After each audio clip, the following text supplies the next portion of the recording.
Good afternoon, everyone. Before we begin today, we'll just have our co-chair, Professor Zhou, deliver some really quick remarks to welcome everyone today. Good afternoon, ladies and gentlemen, esteemed colleagues and distinguished guests. Welcome to the second day of the APMEN Surveillance Response Working Group meeting.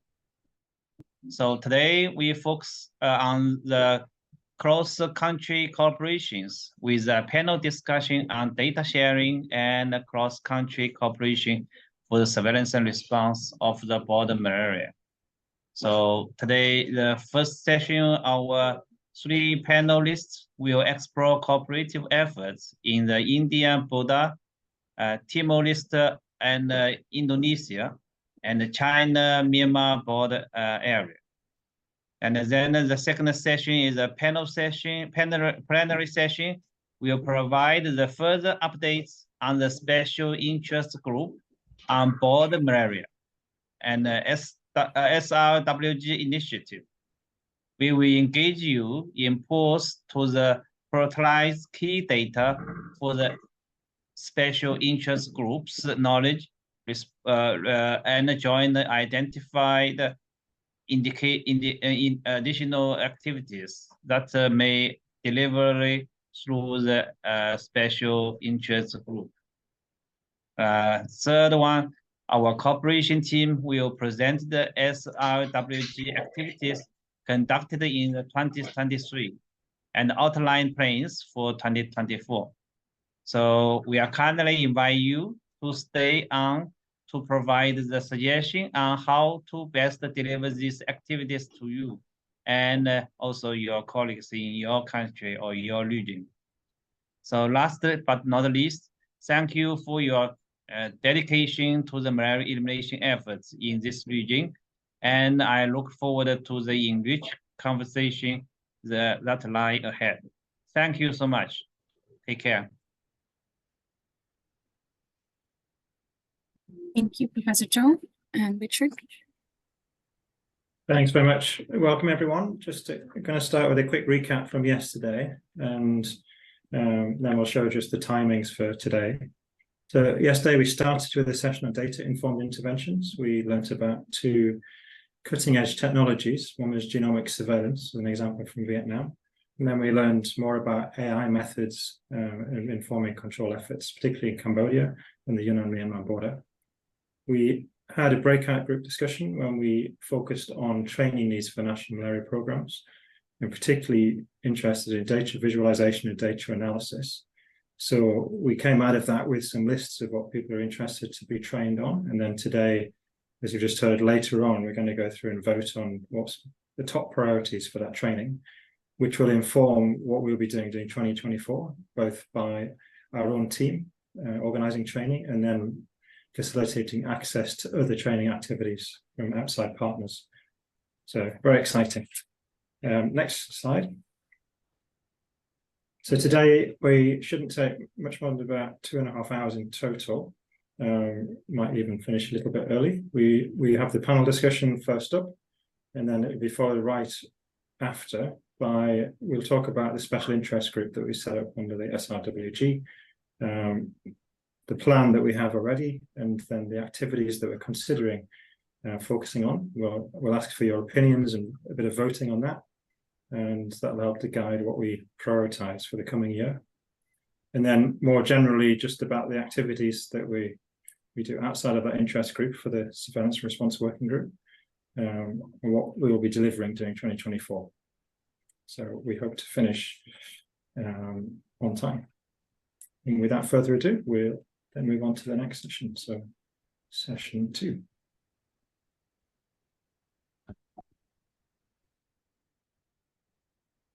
Thank you. Thank you, everyone. Good morning, good afternoon, depending on where you are. Welcome to today's section. So today's section is on data sharing and cross-border collaboration for surveillance and response of border malaria. In this section, we will have 3 back-to-back presentations, which will be presented by our 3 esteemed speakers in our panel list. Each presentation will last for about 10 minutes. I will kindly ask each speaker, please manage your talk within 10 minutes. After the 3 presentations, we'll have a panel discussion for about 30 minutes. Before we start the presentation, let me just introduce the 3 esteemed speakers for our today's sections. Our first speaker is Dr. Jimmy Singay. He is an Executive Secretary, Southeast Asia Regional Coordination Mechanism Forum, the Director of International Health Relations, based in New Delhi, India. Dr. Singay is a distinguished public health professional, and he has a career with more than 30 years, mostly with the royal government of Bhutan. He is a former health minister of Bhutan and holds many key positions. He has played a very important role and contributed substantially in the development of primary healthcare network in Bhutan. It's our pleasure to have him here with us. Welcome, Dr. Jimmy Singay. Thank you. I don't know whether the second speaker, Dr. Helsa Hardiana Mohandavati, is with us now or not. Dr. Mohandavati is the head of the Malaria Research Group, Center for Tropical Medicine, University Gajah Mada. So she is a parasitology lecturer at UGM Faculty of Medicine. She has done research and focus on malaria and neglected tropical diseases. She also worked extensively and with the TDR and working at TDR Regional Training Center and facilitated in many courses and on good clinical practice and good clinical lab practice. So she's our second speaker. And the last but not the least speaker, Dr. Zhigui Xia. Dr. Zhigui Xia is a director and professor of the Malaria Department of the National Institute of Parasitic Diseases, China CDC. So welcome our 3 speakers. And may I now invite our first speaker, Dr. Jimmy Singay, to tell us about the border between India and Bhutan. Dr. Singay, please, the floor is yours. Thank you. Thank you, Madam, Honorable Chair, fellow panelists. It's indeed a great honor for me to address this August gathering. And I will limit myself to the SRCMF. S represents Southeast Asia, R represents regional, C represents communication mechanism, M for mechanism, F for forum. So SRCMF is the organization that I work for. And thank you for very nice introduction of mine. And SRCMF was launched in 30th October 2018 in Myanmar, Yangon. And this organization was formed by 11 member countries, the same member countries which are for WHO Southeast Asia. So the SRCMF was formed with a view to improve the coordination at the subnational level within the region.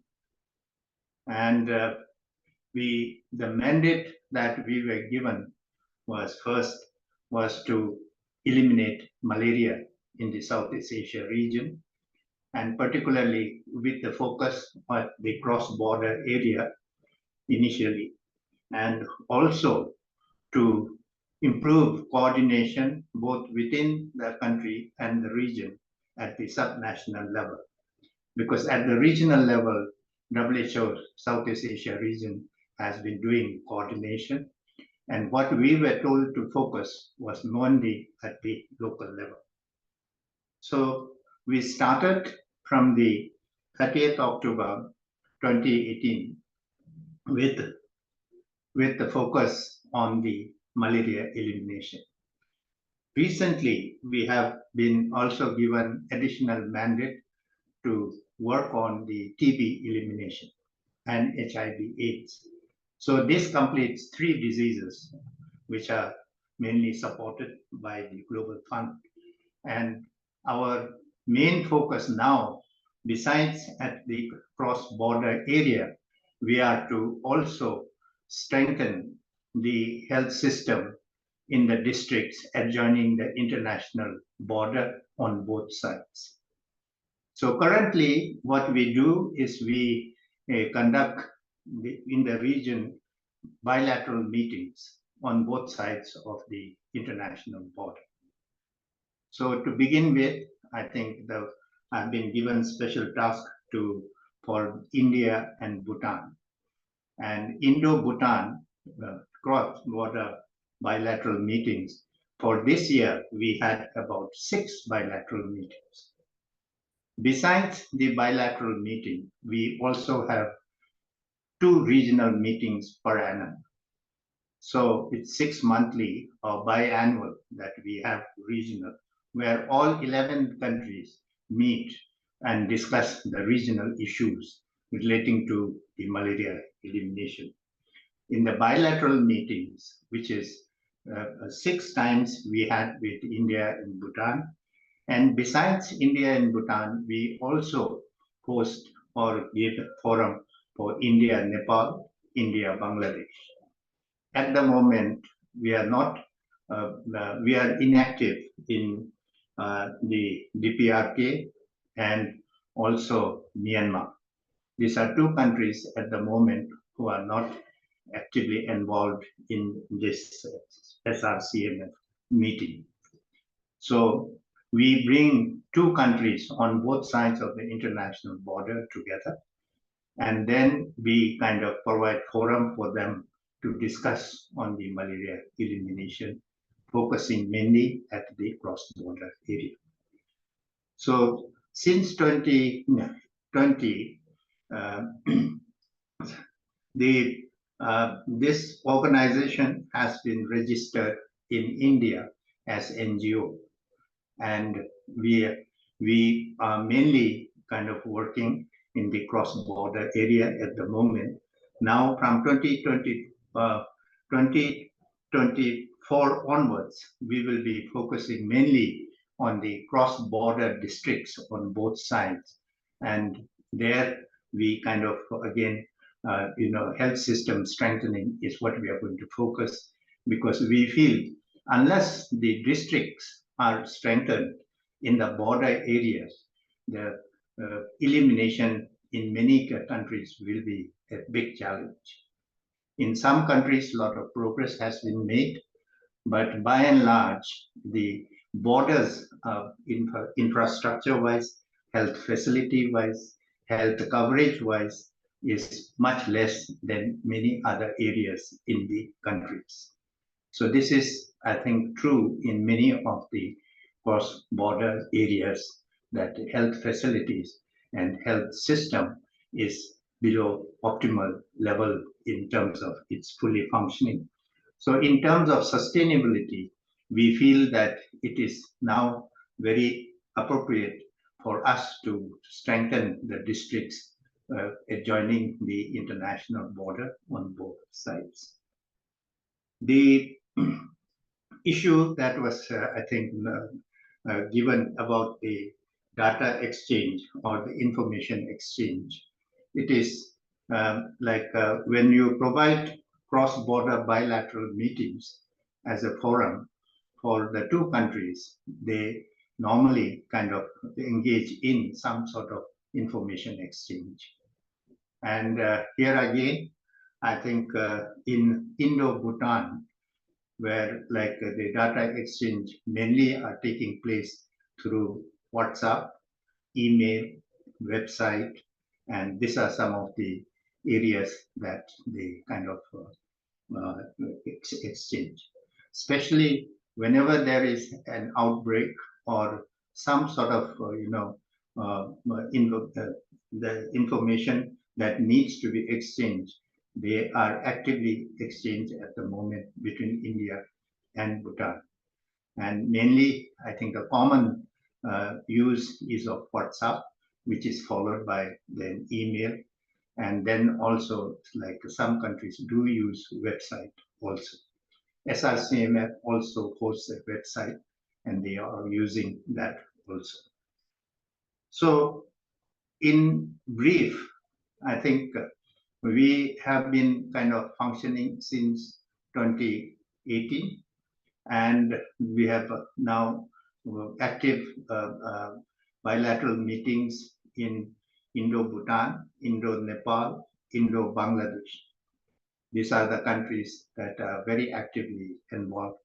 And the frequency of bilateral meeting we do is quarterly, we try to do. And sometimes we are not able to keep it up because of some other events coinciding. But by and large, we try to kind of maintain a quarterly periodicity of the bilateral meeting. Honorable Chair, I will stop here at this point and later entertain if there are any questions that is in regard to the India and Bhutan. But I'm not in a position to give so much of information or statistics in relation to these two countries because they have not authorized me to share the informations or the information that, but still some of the important parameters or the information which the panel may like to know, I will be speaking on behalf of the SRCMF. So with that, I will end here. Thank you very much. Thank you very much. It's very encouraging, interesting to know that then this RCMF is actively working in the border district and the local level, helping strengthening the health system and in the border district local level. As far as I know, that Bhutan is going to become eligible for certification and perhaps toward the end of next year. So it's very exciting, and we look forward to your engagement and then a good outcome of the cross-border and efforts by your organization, but also by Bhutan, and we're looking forward to their success in the near future. So with that, let us invite the second speakers. This is Dr. Elsa Herdiana Mohandawati, and I think she's here with us. Yes, Dr. I'm here. Mohandawati, and may I? Yes, I'm here. Yes, please. May I invite you to give us your presentation? Okay, Thank you. Yeah, thank you for organizer. Good morning, everyone. Good afternoon. First, I would like to say thank you again for inviting me in this talk. I would like to present our ongoing study between Indonesia and Timor-Leste for malaria and the border data sharing and cross-country collaboration, especially for surveillance and also data sharing mechanism. So I remember about half years ago, I also invited to talk about the cross-border situation in Indonesia, Timor-Leste, and present our finding from Indonesia perspective only. So actually, we have a good start between Indonesia and Timor-Leste because the two countries start with a commitment. Can you next slide, please? Signing the MOU in Geneva for the collaboration for health, and then also follow up by the daily declaration and also joint action plan. But unfortunately, in 2020, then when there is the COVID pandemic, so the networking is dormant. There is actually the communication network that's already developed through the WhatsApp group, but it's not working. And then after the COVID, I think it's also a good time to renew the MOU, and the both country also plan to have high-level meeting in 2023. And since to 2020, actually, there is a concern from Timor-Leste about the import case from Indonesia. And I think it is the best time to start that networking again. So next slide, please. Next slide. So based on our previous study from Indonesia slide, we identify some problem about this MOU. That first, the MOU should be there is a follow-up by the clear flow or pathway to mitigate malaria at cross-border, and then the local district health office also need like simplified bureaucratic path in mitigating malaria cross-border or notification, and then more authorities that should be given to the local government to take the early action basis parallel to the report to the central authority. So actually, Indonesia side start to develop the reporting flow for notification, but this is just limited within the country. So I think also it's a good start to make again to do or was that making agreement with Timor-Leste on the data sharing mechanism flow, especially when there is a malaria import. So we can have like case notification and then also determine or choose what kind of platform to be used and then decide what the response time, the turnaround time. So next, please. Yeah.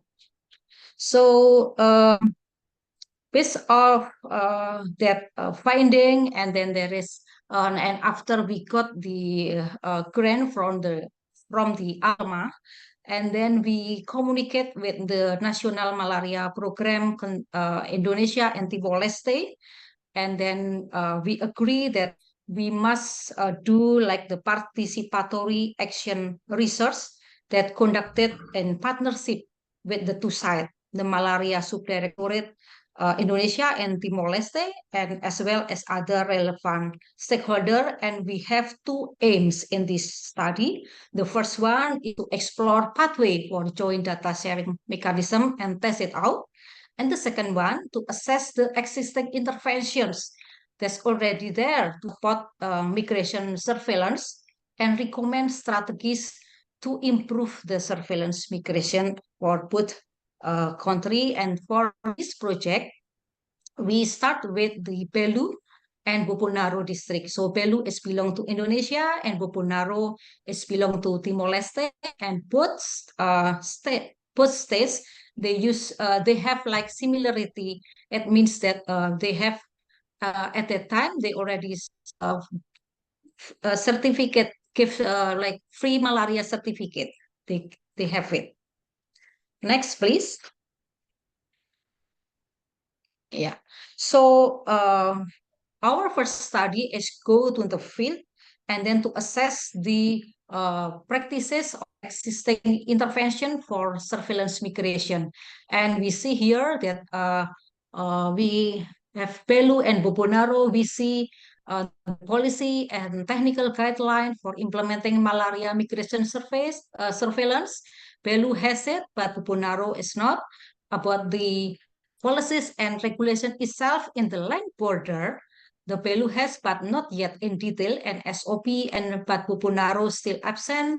About the screening, both countries, they have the screening with using the RDT, but the RDT is not there yet. So who should be screened is not clear yet. Next, please. This is also how to screen the passengers or the passers at the like let's say legal border, traditional border, and also illegal border. So in the legal one, the thermal scanner that was used usually for COVID was error, so we cannot see the malaria symptoms, fever as malaria symptoms. And on the arrival card, for example, there is no mention about the region of the origin. The documentation and the report for the passer that go to the traditional post, I think both countries, they have it in the military or policy post or even in the immigration post. But for screening using RDT at the traditional or illegal post, both of them didn't do the screening.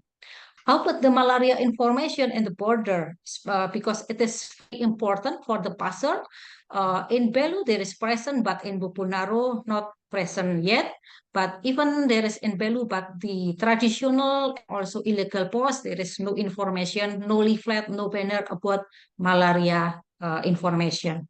When we also asking about the sharing that mechanism, for the both side from the provincial health officer and also district health officer, both give the same information that it's not exist yet there. Next, please. Now in the community, what happened in the community for malaria surveillance? So both Belu and Bupunaro, I think they have like a good work. In Belu, they have what they say head cadre that support the malaria surveillance, but in Bupunaro they have volunteers that is very focused in the malaria surveillance migrations, which is also I think is funded by the GF. And then who do the malaria screening? In Bupunaro, this is the volunteer can do the screening, but in Belu, it should be go to the primary healthcare, cannot done by the cadres. I think we can go to the next step. Next slide, please. After we have this information from the field and then we deliver this information, this data to both Indonesian and also Timor-Leste Ministry of Health. And then we agree to follow up this finding by having a workshop. So we have workshop in Atambua, Belu, is just, I think, this October. And this workshop is attended by the Ministry of Health of Indonesia and also Belu from the National Malaria Control Program, and also the provincial and district, and also some expert and UNICEF, and also from the Belu. The director of the public health also attend, besides the national malaria program and also the municipality malaria program. So in the 2 days workshop, the first day we discuss about the malaria, the general thing, the general facts about what happened in the fields, the collaboration between Indonesia and Timor-Leste, and the first day is also focusing in the surveillance migration. So after we have like a warm-up question using the Mentimeter, and then we entering to the surveillance migration, the first we ask the participants to give the score of the collaboration in malaria cross-border, national level, sub-national level, and also the surveillance itself in the land cross-border. And then ask them about the challenge in the malaria border collaboration. After that, the participant was grouped into 3 clusters, and each was free to join any cluster they were interested in. So all group will have like mixed participants, Indonesia and Timor-Leste, they work together.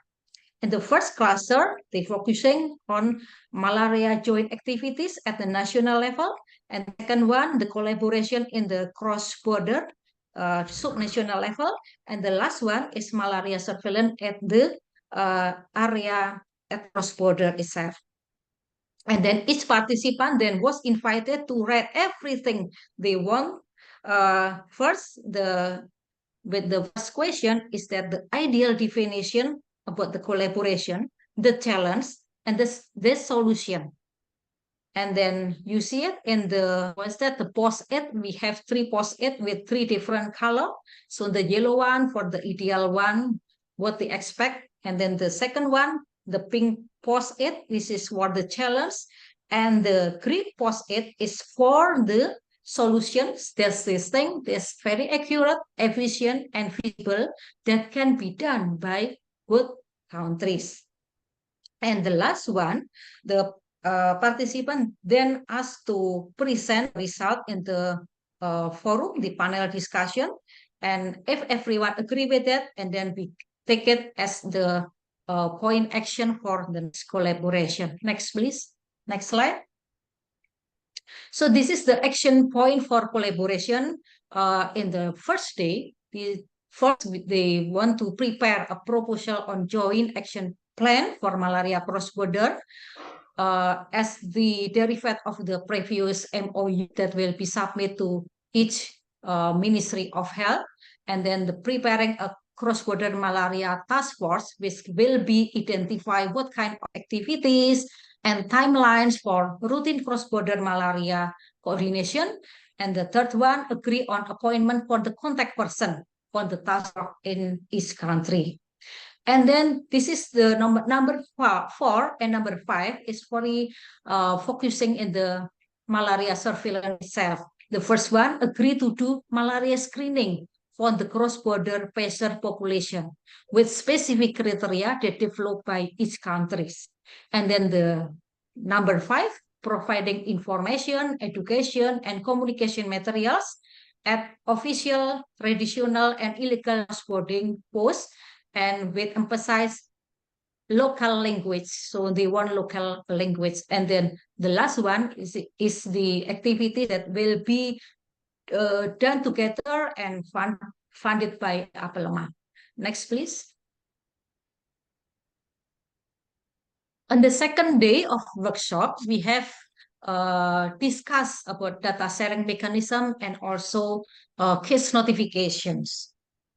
So at the first, the facilitators start with the opening discussion, also with Mentimeter questions, asking the participants about the notification variable, and then they ask to rank the notification variable based on the relevancy.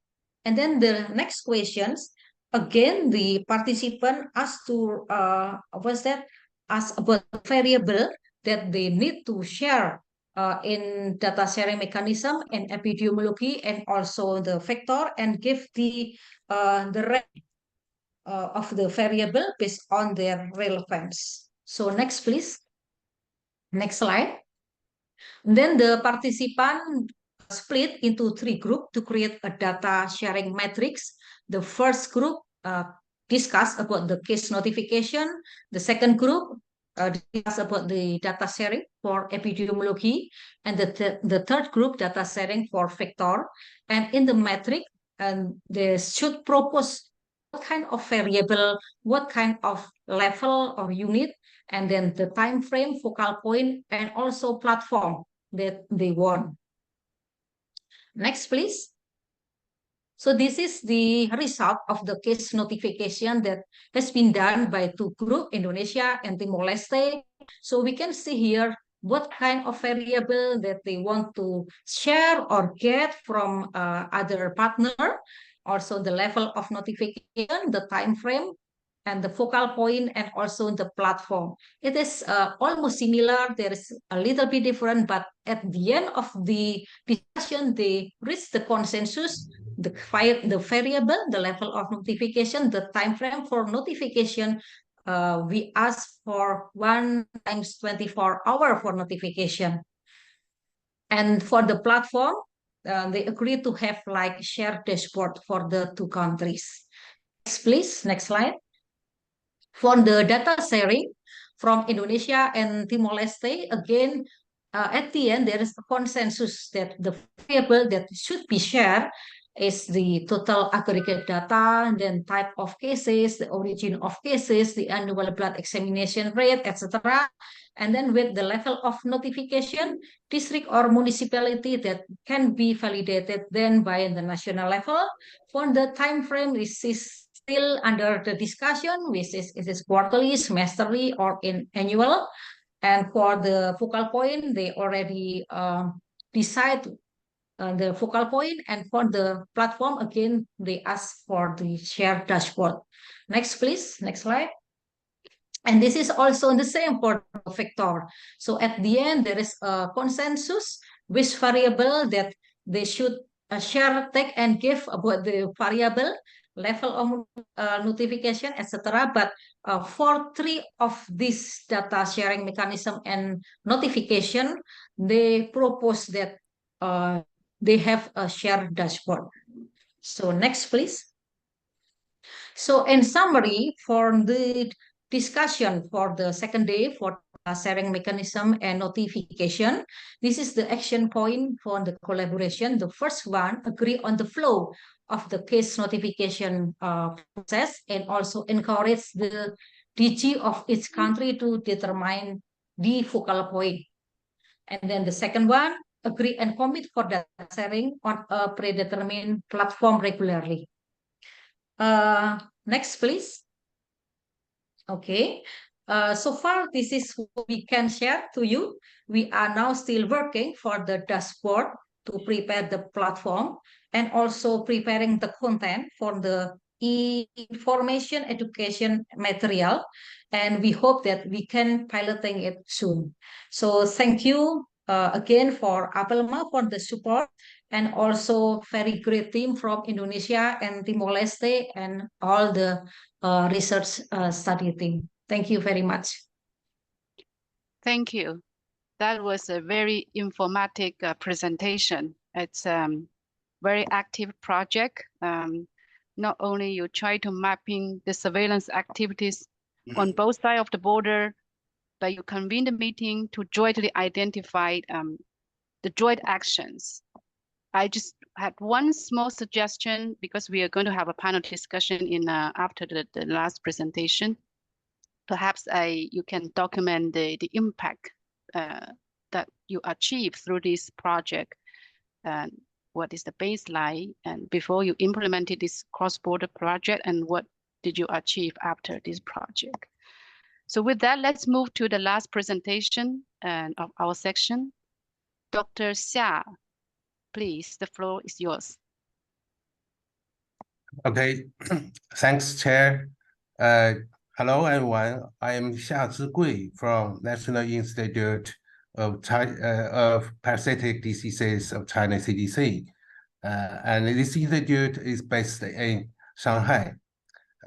It's a pleasure to briefly introduce the malaria status in post-elimination phase of China, in particular at the China-Myanmar border areas.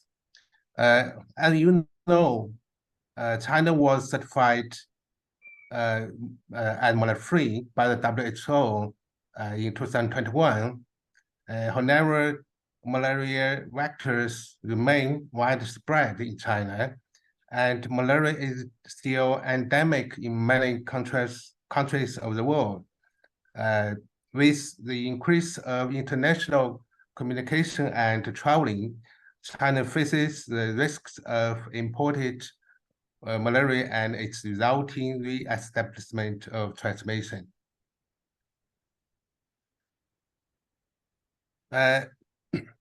In this slide, the graph on the left shows the trend in the number of malaria cases, including deaths in China since 2017.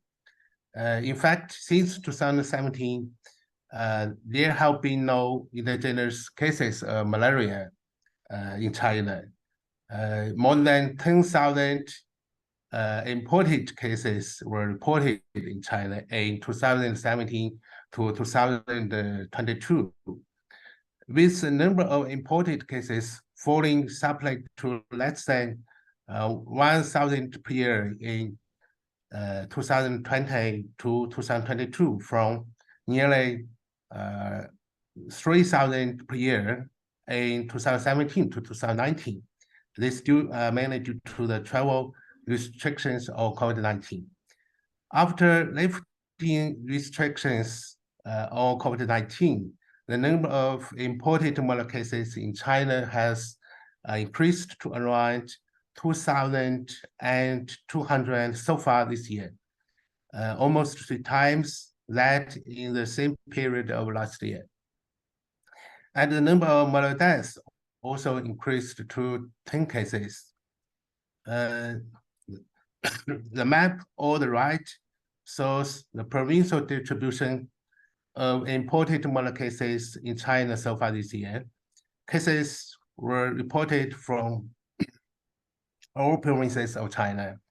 Around 60% of them were fast malaria cases in 30 provinces, and around 26% were the PV cases in a total of 23 provinces.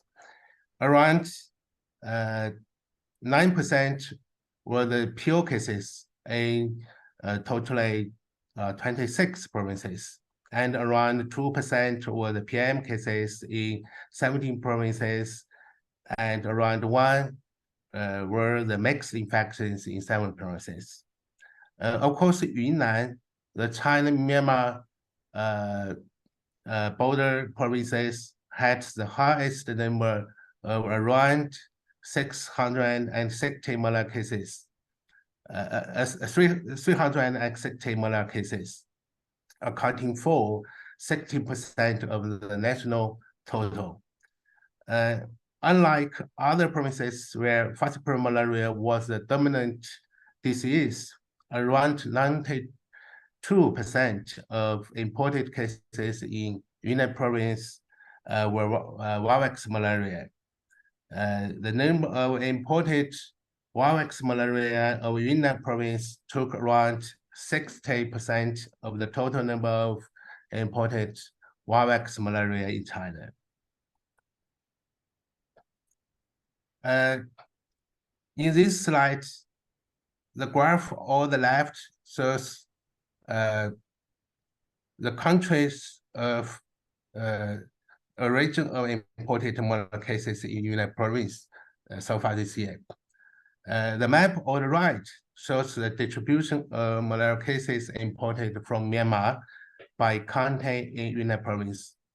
Obviously, the vast majority of malaria cases in Yunnan province were imported PV cases from Myanmar, and mainly distributed in the China-Myanmar border counties of the province.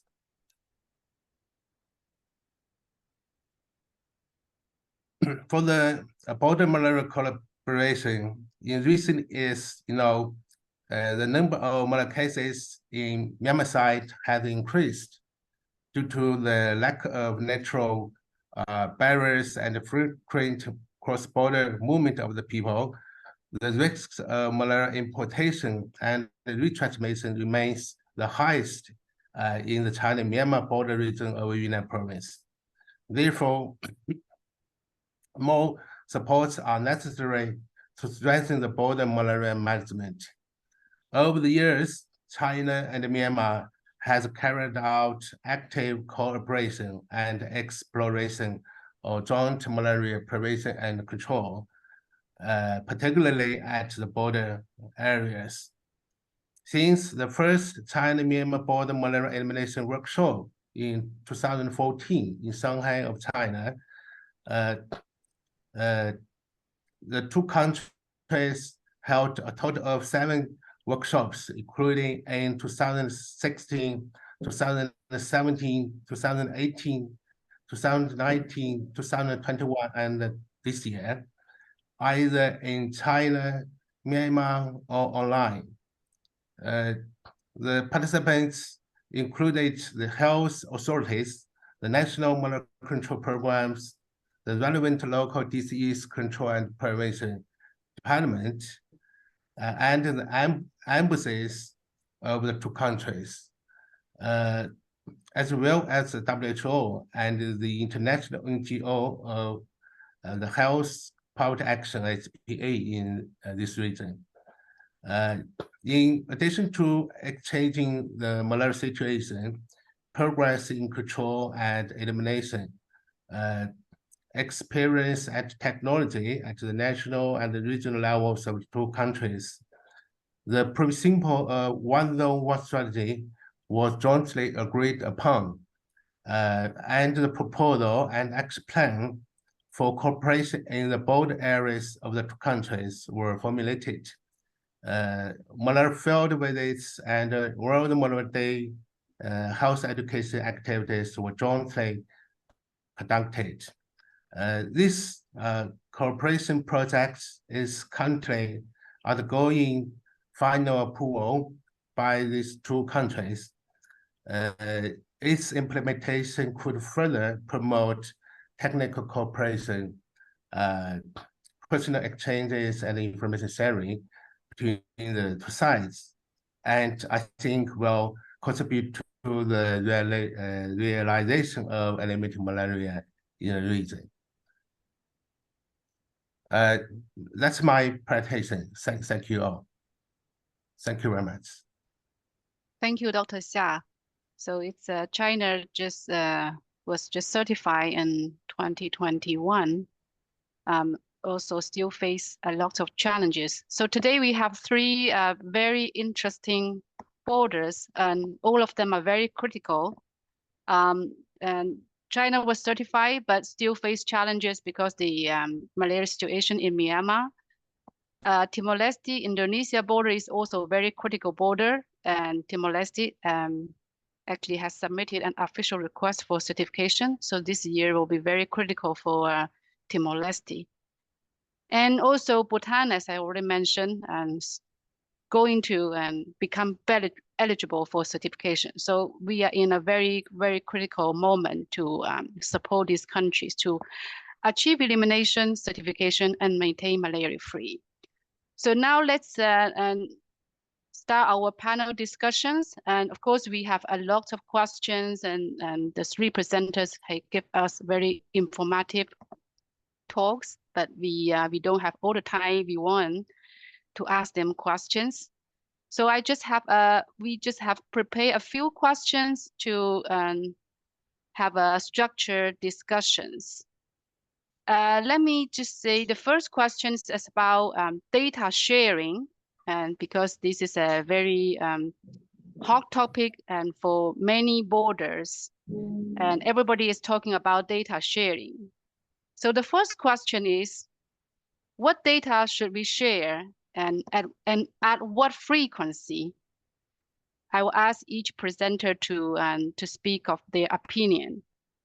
And also after you tell us what data should be shared, and also tell us what will you do differently if you have this data. In other words, if you have this data, what actions that you would like to take? So let me just start from the first presenter, Dr. Jumin Singay. Please, can you tell us your view, your thought on data sharing? Thank you. Thank you very much. Data, should drive intervention, and those interventions that are required immediately to be attended. So in Indo-Bhutan, they normally is at the malaria field worker level that they try to kind of share information, and so that they can immediately take action, whatever needs to be done. For example, if there is a suspect of an outbreak, that information should go immediately to the other side, and that the corresponding area, they try to kind of find out whether there is similar outbreak or whether there is some other issues that are coming up. So what is happening in the Indo-Bhutan is that they share immediately between the health worker, the health worker or the malaria workers in the field, and then they try to take action. So normally the route they use is WhatsApp, or that is again like if followed by email, or so these are some of the things that immediate action, calling for immediate action, so that further transmission is stopped at the area. The other thing they do is in Indo-Bhutan, they visit also the site if there in at the cross border, wherever there is some outbreak or some cases transmitting, then what are the actions that are taken so that the other side also do take. So in the joint, I think, planning, the two programs on both sides, they try to synchronize the interventions as far as possible. Now, this has not gone that very far, but a lot of attempts to synchronize the activities. Even like long-acting, this LLIN distribution, also they try to synchronize around the same time when they have to do.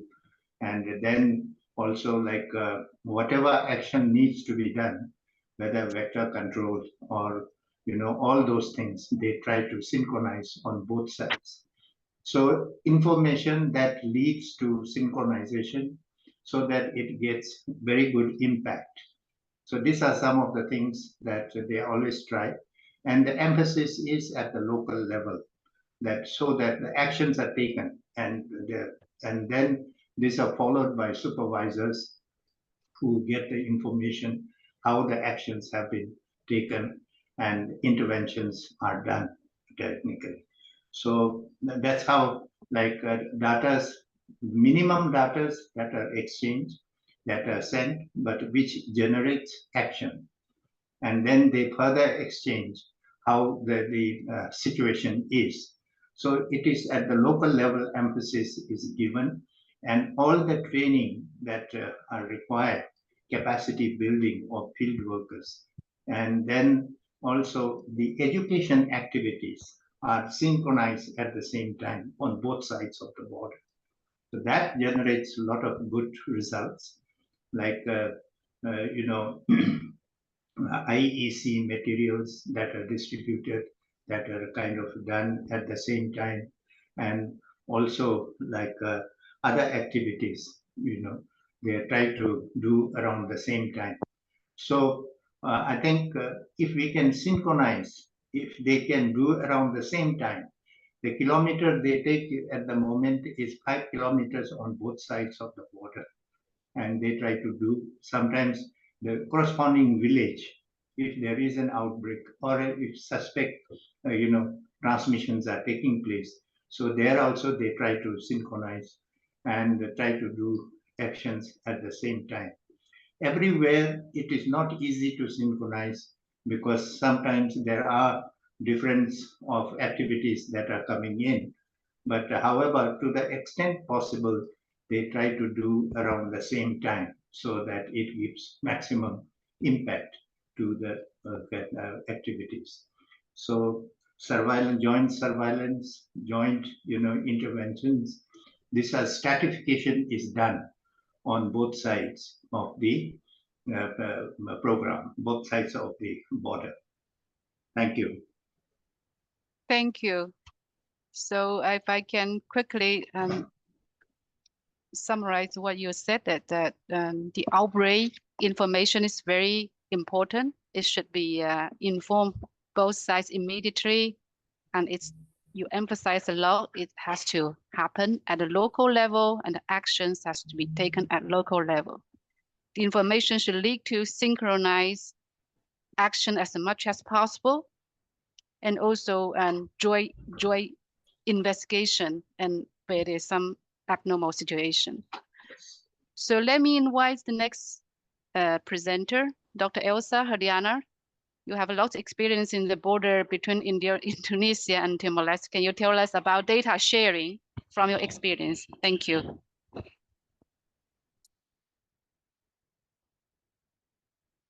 You need to unmute yourself, Dr. Elsa. Okay, is it okay now? Yeah. So talking about the data sharing, actually we just starting to decide what kind of data sharing for the both countries. But based on our result in the workshop, two countries agrees to have data sharing. The first one for the routine one, and the second one for the in case there is an outbreak or an import case happen. So we have like the first one is data sharing routinely for the epidemiology and for the vector. Let's say for epidemiology, they propose that they can share the data such as aggregate data, all cases, and then also including the identification of the patient and then the result of the blood examination, the type, the origin of cases, etc. And then also the annual parasite incident, annual was that blood examination rate, and also slide positivity rates. That is for the data sharing that's agreed between both countries. And the frequency, it can be quarterly or semesterly or annually, but they agree at least once in a year. And the second one, data sharing about the vector intervention. For example, mapping the breeding site for the vector, and then the species of the vector, and then in case there is a resistance towards the vectors. And they also, because this is so urgent, so they decide that it can be semesterly or annually reported, shared to the each country. But if there is like an outbreak, they agree that it should be reported as soon as possible in 24 hours. So they can then follow up by epidemiological investigation. This is what we call the classification. Import case or outbreak, then there should be a notification that it need to be shared in 24 hours. And then is it also proposed by both sides that local authorities should given the more authority to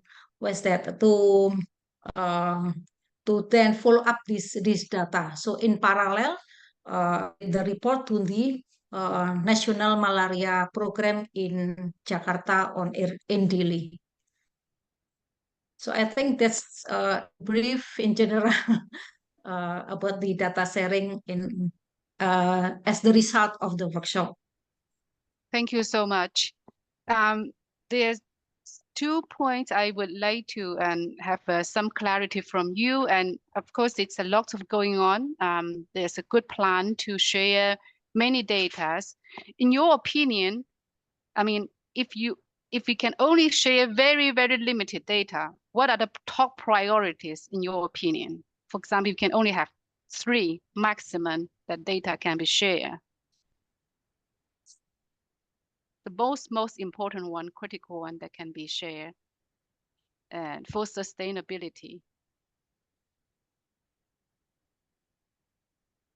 Perhaps.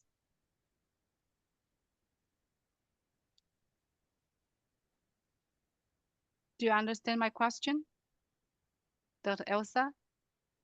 Oh, Adriana? yes. Okay. Yeah. Yeah.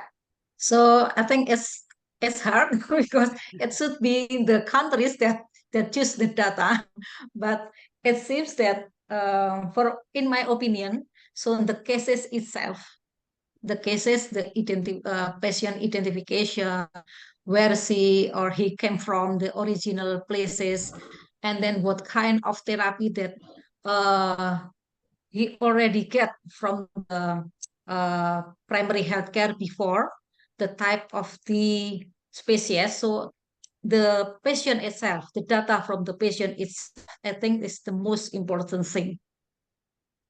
Thank you. I agree. And also very pleased to know that you're also looking at the breeding sites at both sides of the border. I think that will be very helpful for both countries.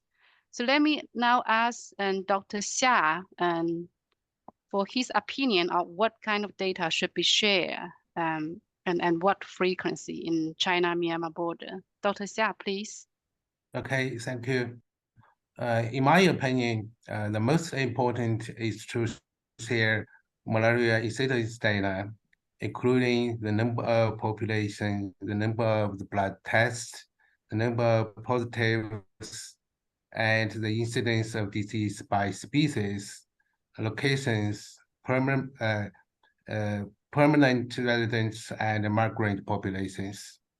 And this should be at least monthly. Of course, if outbreaks or emergencies occur, they should be shared at any time in a real-time way,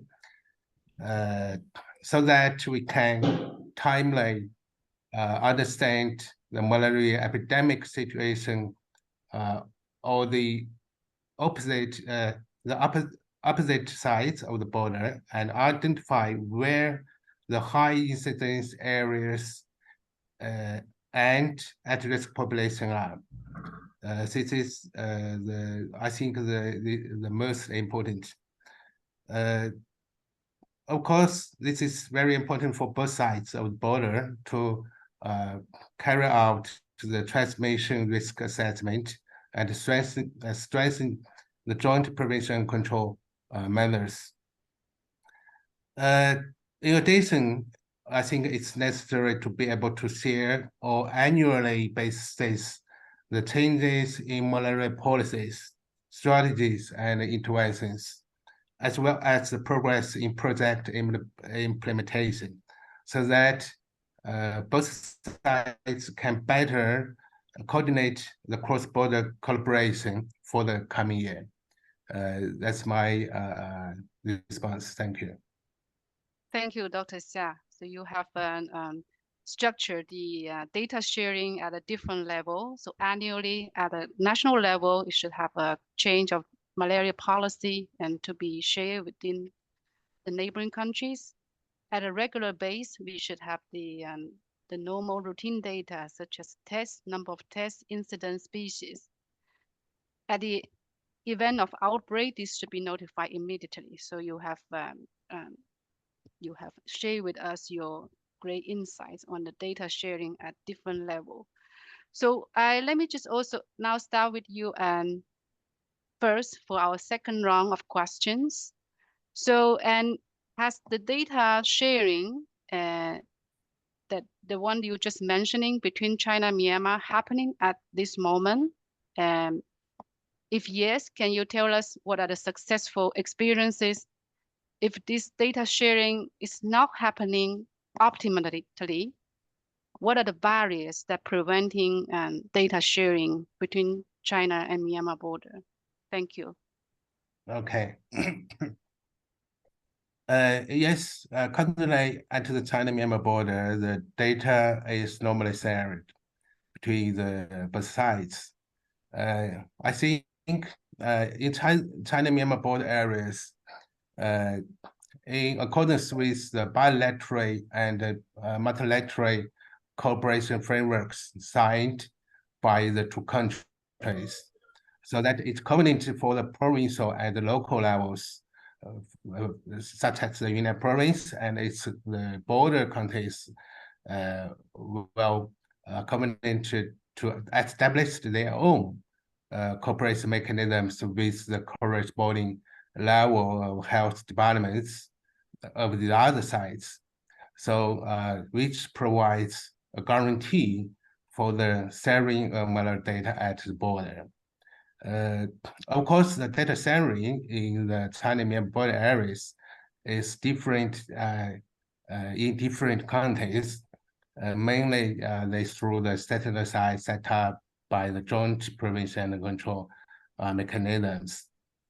In addition, I think, in addition to the local health authorities, the NGO in the China-Myanmar border area, such as APMEN, also has played a significant roles in coordinating and communicating at many levels, because SBA is one of the SR, the sub-recipients of the Global Fund in the implement the programs at the Myanmar sites. So sometimes we also connect with the SBA.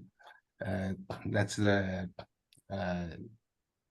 my opinion about this. Thank you. Thank you very much. And can I just ask Dr. Jimmy just to quickly say that I know there's some active cross-border collaboration between India and Bhutan, and what are the successful experiences and in your opinion that they can do this cross-border collaboration data sharing, and what will be the challenges in your opinion to sustain the cross-border collaboration between Bhutan and India? Thank you. Thank you very much. Just to add to what I said, I think one big issue that we face in the Indo-Bhutan is the population movement. And I think the screening, I think it was mentioned from Indonesia, how the screening is taking place. I think this population needs to be screened, and also data needs to be also shared. And then the import cases, especially for now Bhutan, as you mentioned, madam, that is now we have no indigenous cases there. So anything that is of increase in incidence or in the other side, or something that is happening, that the import cases are there, then that needs to be investigated, and also the data needs to be shared. And I think the stage of the malaria, where some countries have made tremendous progress, and the other side, when there is not much of a progress, then there is a risk, I think. So how we really kind of agree on the information or data sharing. The point, I think, madam, you yourself mentioned was that minimum information that is really required is critical, depending on the country's stage of the malaria program, how it is. I think if a lot of informations are asked, then the kind of compliance, at least we feel it goes directly down. Not many they comply. But what is most important, I think, from China also, this was mentioned, that that we need to have critical informations identified, and then data should be shared, and then action being taken. So because a lot of information being kind of passed, but no action being taken or no follow-up being done, then it does not kind of work that well. But few information shared, immediate action being taken, and then follow-up being done, and also I think timely updating of the policy and all those things needs to be done, which was also mentioned. Thank you, ma'am. Thank you. We have been a bit behind of our agenda. Let me just to quickly have a ask from Elsa Hadiana, and as she has shared a lot of information with us about her project in the border between Indonesia and Timor-Leste. So the question is that, and we know that there are lots of challenges in the border for malaria elimination, but also other diseases. So what kind of international support and you think that it's needed to address the challenges in borders? I'll just give you some example. This support, it can be technical support, it can be funding, it can be support convening of cross-border meeting, capacity building, health system strengthening at the local level, as our Dr. Jimmy has said. So what is your opinion in terms of international support at borders? Thank you. Yeah, thank you for the questions. So I think that for the last experience, the workshop is done very well. Everyone is very motivated, is very happy to have like a good collaboration. It means that should be the thing that the international group can maybe also encourage this kind of communication happen always to make it sustain, because as we experienced before in 2017, there is already an MOU, but that is just dormant because there is no communications. And how to make the communication happen? It should be a meeting, it should be a task force. But for task force and a meeting, it also need financial things. So I think that's we can you can for like provide the what's that funding for make these two countries have like a routine meeting, and also a meeting for the what's that task force, and also share their experience. And the second ones, the communication shouldn't be not only in the national level, but should be in the border itself. So involve the provincial or the local authority. It will be give a good impact. So I think the last workshop, this is the first time the the local district health officer from Bobonaro and Beluf meet each other. So I think the things something like that should be always encouraged, and I think it need like first political commitment, and the second one also financial commitment. Thank you. Thank you, Elsa. So I think we had a very good discussion from the panel. They have shared lots of experience with us. Let me just quickly summarize and wrap up this section. So in terms of data sharing and what we heard about the successful experience, that it will be good to have a project in place, ideally funded by an external neutral party, to keep this cross-border collaboration as a concrete action taking place in the border district. I think have a project, cross-border project in place is a good factor to promote and catalyze cross-border collaboration. Bilateral agreements is important, and it's a first step to sign MOU, but MOU is not necessarily leading to the action meetings, and then we still need to have a task force to make things happen. The communication should happen not only at the national level, which is needed, but eventually the action should be taken at the local level, at the border district. So the communication should be in both level, at national level and local level.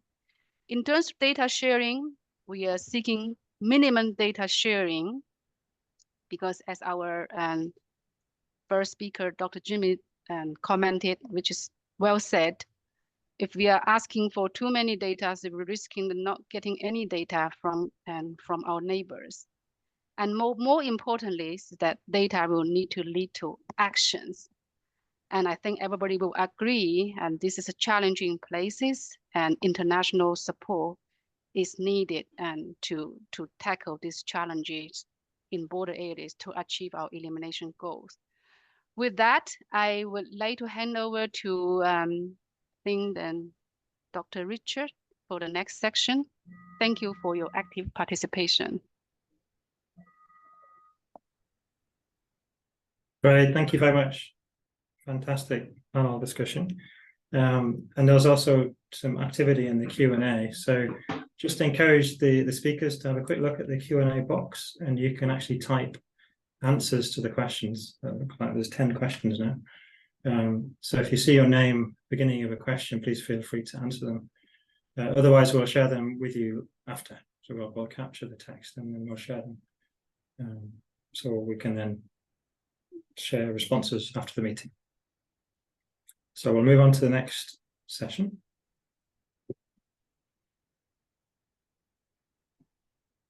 So we're now going to talk about a special interest group that we've set up under the SRWG on border malaria. Next slide. So this has come up from discussions over the past few months, both with APMEN, also Robat Malaria and WHO. And there's a gap that we hope to help fill. So we're hoping to address the gap in understanding how countries define imported cases or imported malaria.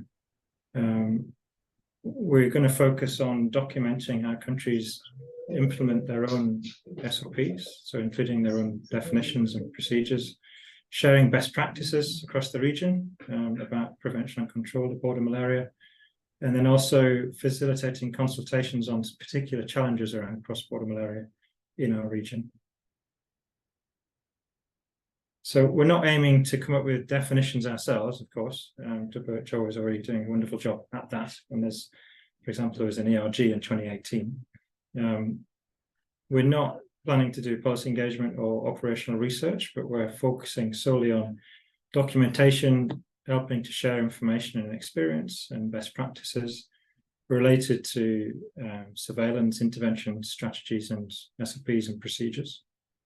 We're hoping to globally document learnings and also exchanges, and we will be looking for other resources to expand this work, take it as far as we can. So one of the things that we would like to do is build a knowledge repository on border malaria. So we could host that potentially via the APMEN Surveillance and Response Working Group landing page on the APMEN website. But we're interested to get your feedback. We'll be asking some questions after I finish talking, including that.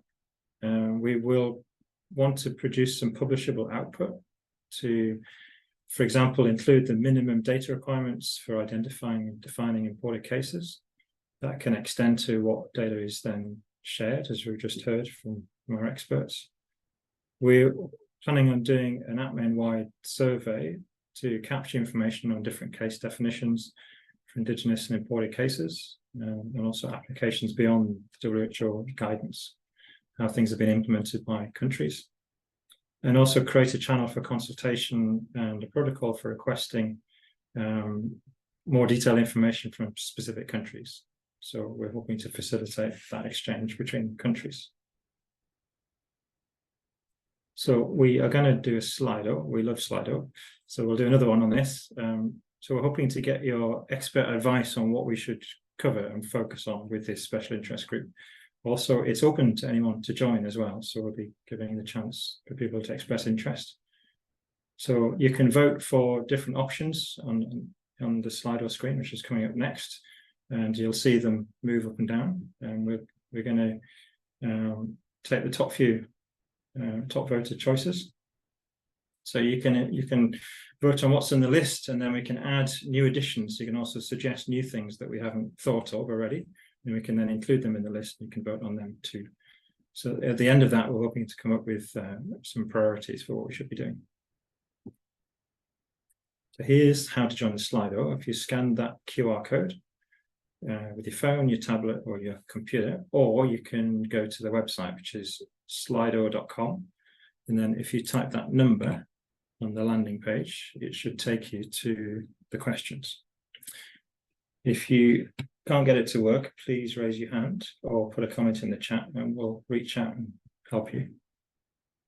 I'll give you a couple of minutes just to get that working. There's a link in the chat as well, which should take you direct to that page.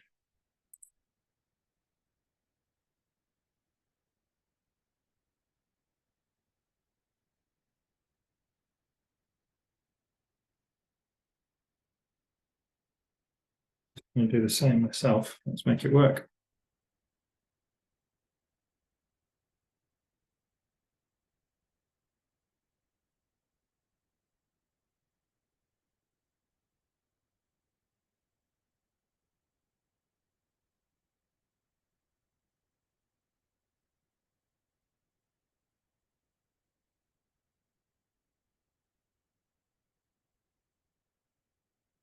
Okay, so we've put a list of things that we've thought about including in the knowledge repository on the screen here. there'll be things that are not on this list as well, but this is what we come up with to start. So you can have a read through that. These should appear as options to vote on. So a key thing that came out of our previous discussions was the definitions of imported and indigenous malaria, which do vary a bit between countries, particularly how long someone needs to be in a country for before they're defined as imported, and what information is collected to define that. Was interested in having SOPs from different countries and different ways of doing surveillance, different ways of responding for mobile migrant populations, different strategies either side of or shared across borders.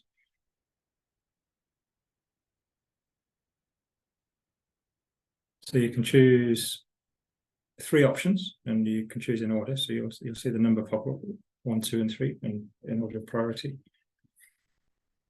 And we'll just keep this going. You'll see as people vote, the bars will move. And then the number on the top right is the number of people that have responded so far. So we've got 75 people on the call. We'll keep going with this for a few minutes. Richard? Yeah. In the meantime, if any participant wants to add to this list, they can use the Q&A function. I think that's the second tab on your Slido page. I will add that question, that submission live onto this poll. I'll pause it for a second and I'll add it, and then we can vote on it right away. So if anyone would like to add anything beyond, they can put it in the Q&A or in the chat on Zoom. I can use either function integrated. So we've got, so there's the polls tab in Slido, and then next to that is the Q&A tab. And you can type new things to add to this list. Thanks for that, Marina.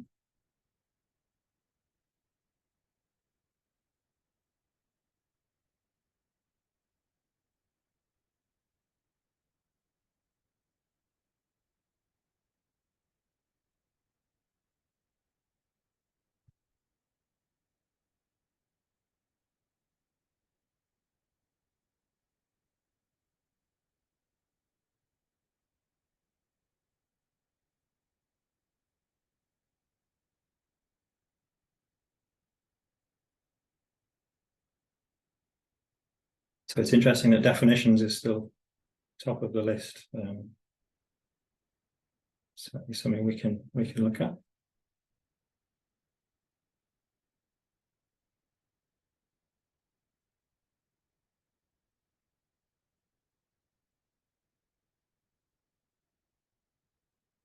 So I don't see anybody having trouble with Slido in the chat. That's good. We've got 26 people so far.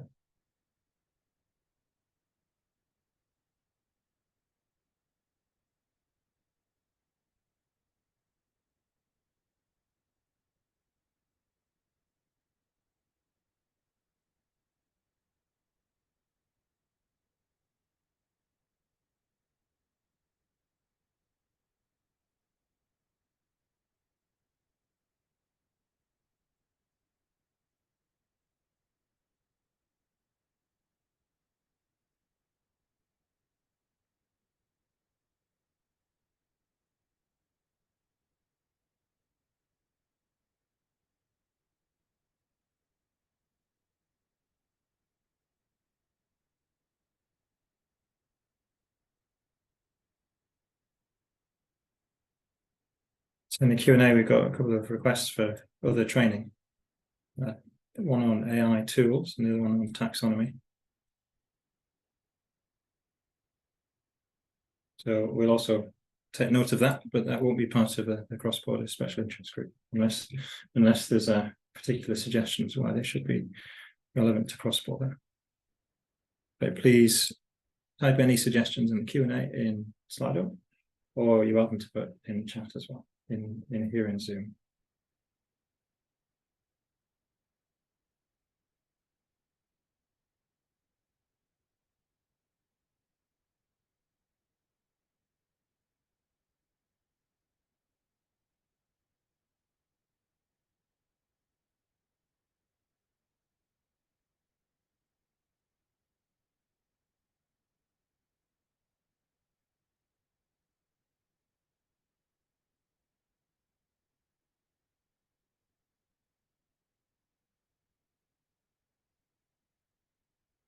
I could see a comment from Stephen Biogi in the Q&A about there's been lots of cross-border malaria meetings over many years. Very true, very good point. And there's apparently a lot of reports around it. So I'm wondering whether reports from those meetings would be useful for a knowledge repository, particularly some of the more recent meetings that have happened. He's mentioned particularly about what might have been tried and failed over the last 50 years. So documenting where things haven't worked so well would obviously also be very useful. So very open to suggestions about how best to do that. Okay, so there's a suggestion in the Q&A about training of young entomologists who want to know more about cross-border malaria. So Richard, I added the most recent option, reports on border malaria meetings, just to the list as well. You can vote on that if you like to see it included. Right, so we've got just over half of participants have voted so far. So maybe we'll wait till we get to 50 just to give people a chance to vote on the new options as well.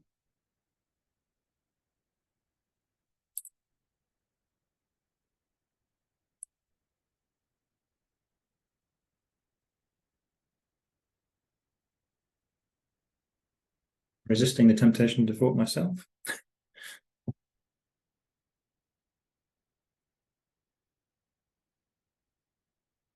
So it looks like we're starting to get some consensus. We just go to the top. All right, so definitions is still there. Surveillance and response for targeting MMPs. So please, if anyone hasn't voted, if you disagree with that, please do vote.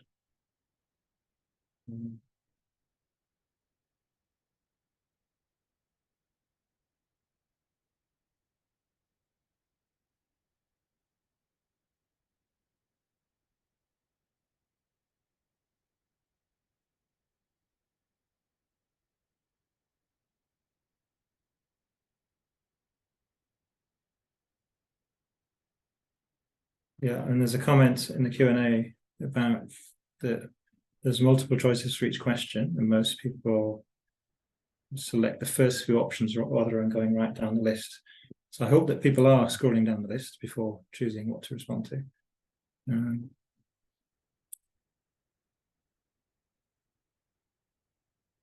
Another suggestion for various topics on malaria control and elimination need further training. So definitely agree with that. It would be good to have some specifics. What sort of topics would be most useful? We'll be having a discussion about training as well later on.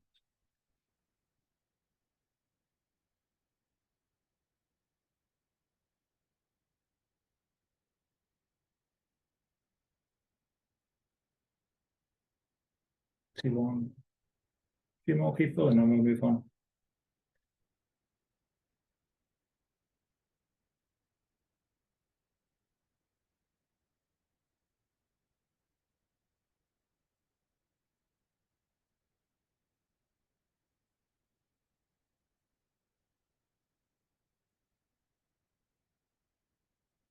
So in Q&A, I've got a suggestion for malaria prevention and control measures between cross-border areas.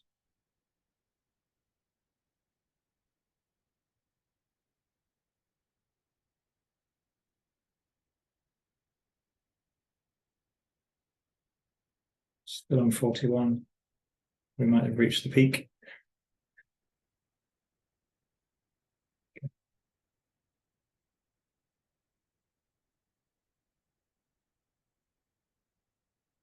Okay.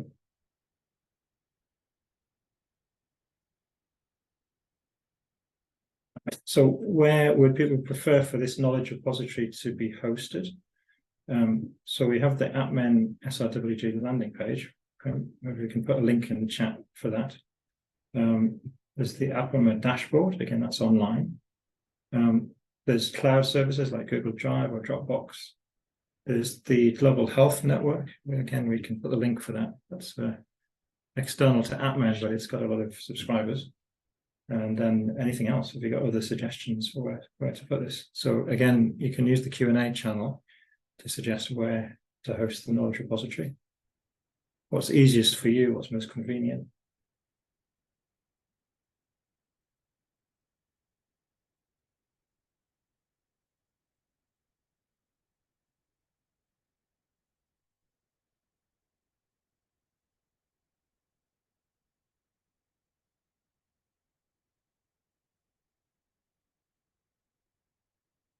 This is the Global Health Network. So there's a few links here in the chat. This is the APMEN SRWG landing page, the APMEN dashboard, and then the Global Health Network.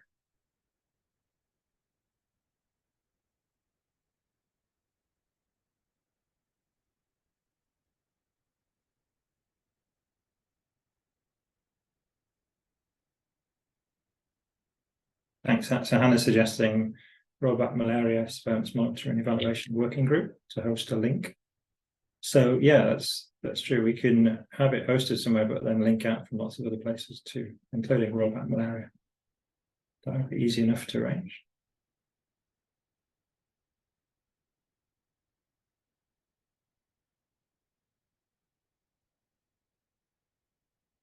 Looking at the APMEN website is the most preferred option at the moment.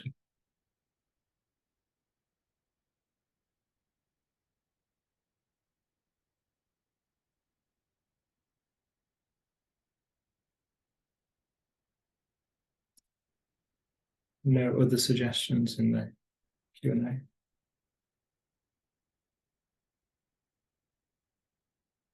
Chat.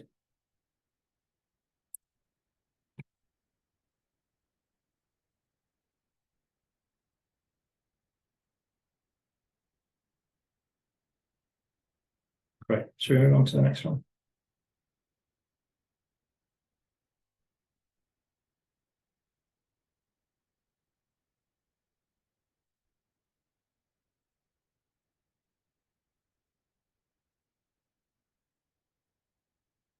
Okay, so we're interested to get your opinion about what else we should be doing as a surveillance and response working group.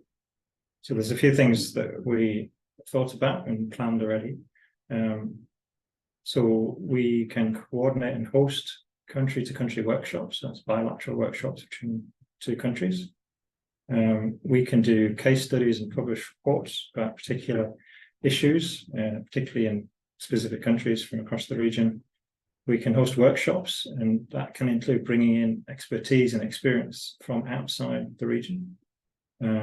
We can collate learning about cross-border collaboration from other programs outside of malaria as well. That's just some examples. So we'd like to get your opinion about these, and if you have any other things you would like us to include for the next year, please let us know. So in the chat or in the Q&A and Slido, chat in Zoom, or just vote on what's on the screen.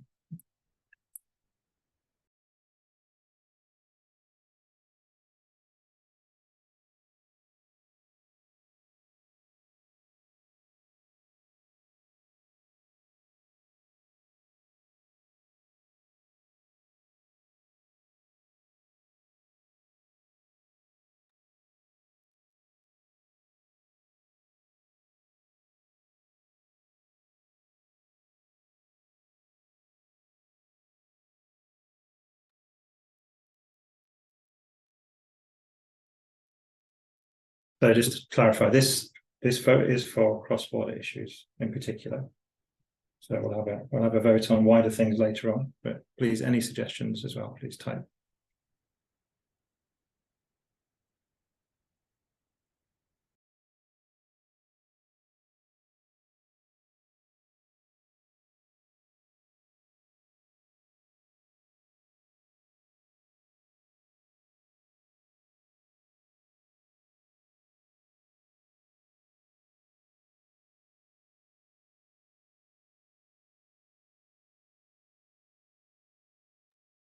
There's one new comment in the Slido Q&A, I think, more generally relating to what we can do.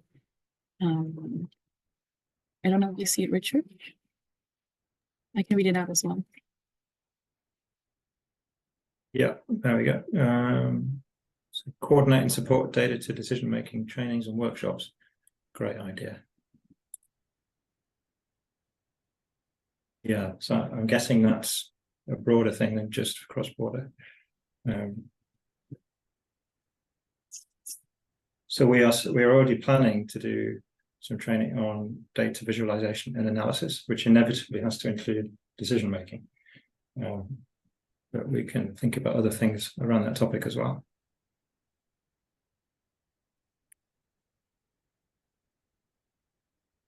There's a request to help with the definition of migration with respect to malaria transmission. So I think in the special interest group, we can certainly document different definitions of migration, because there are quite a few.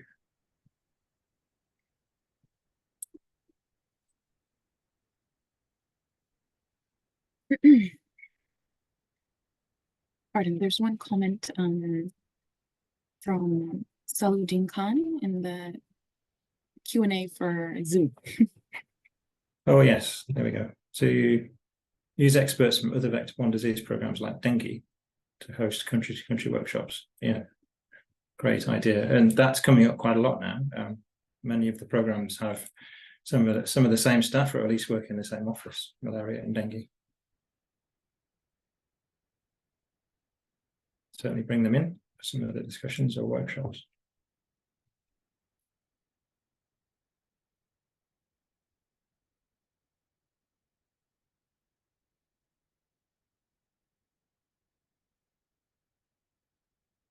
Okay, so it looks like coordinating country-to-country workshops is number one. And then publishing reports of case studies and hosting workshops, which depends on resources to what's feasible to do. Thank you. So we can take that away and plan.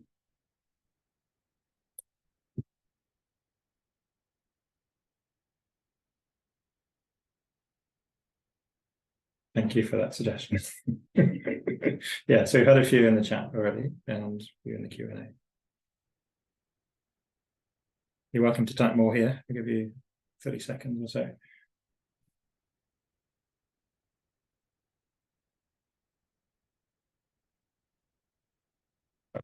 Global ED situation analysis. Can you expand on that bit? I don't. You're welcome to unmute. But...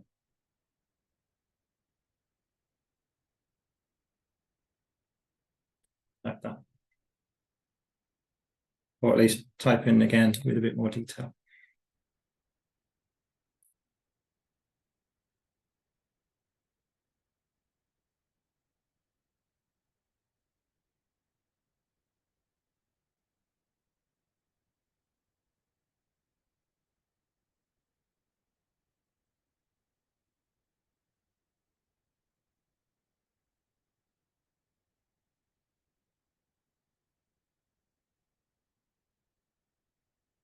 Training, symposium, dissemination on data sharing.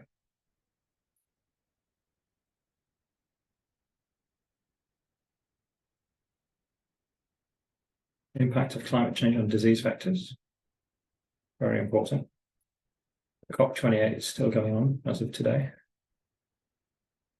Launching of projects from country to country. So projects shared between two countries.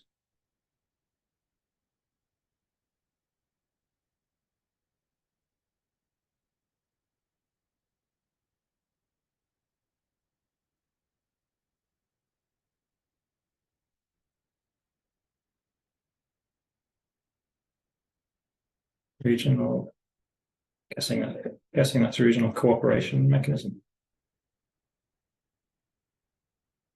It would be good to hear more about that, because there are already some cooperation or coordination mechanisms, but specifically for what?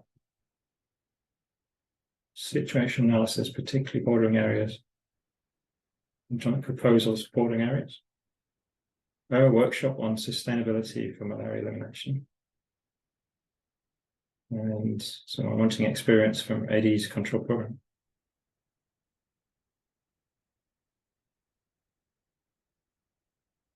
There's quite a lot of discussion at the moment about integration for malaria and dengue, or at least malaria and Aedes-borne infections.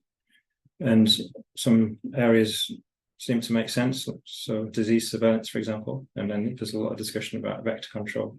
Obviously, they're very different. So it's a very active area. We can discuss this with the vector working group from APMEN as well. They're already thinking about this. So we're getting lots of suggestions. So we'll keep this open just for now. Assist national programs with PBDC database development, utilization, and customization. Okay. It's a lot of vector interest. Yes, exactly. So joint activity with the vector control working group. Agreed. Collaboration with countries for prevention and control of vector-borne disease. Student groups from institutions around different countries to make the working group inclusive to all. Definitely. So that's a really good suggestion. We need to think about that.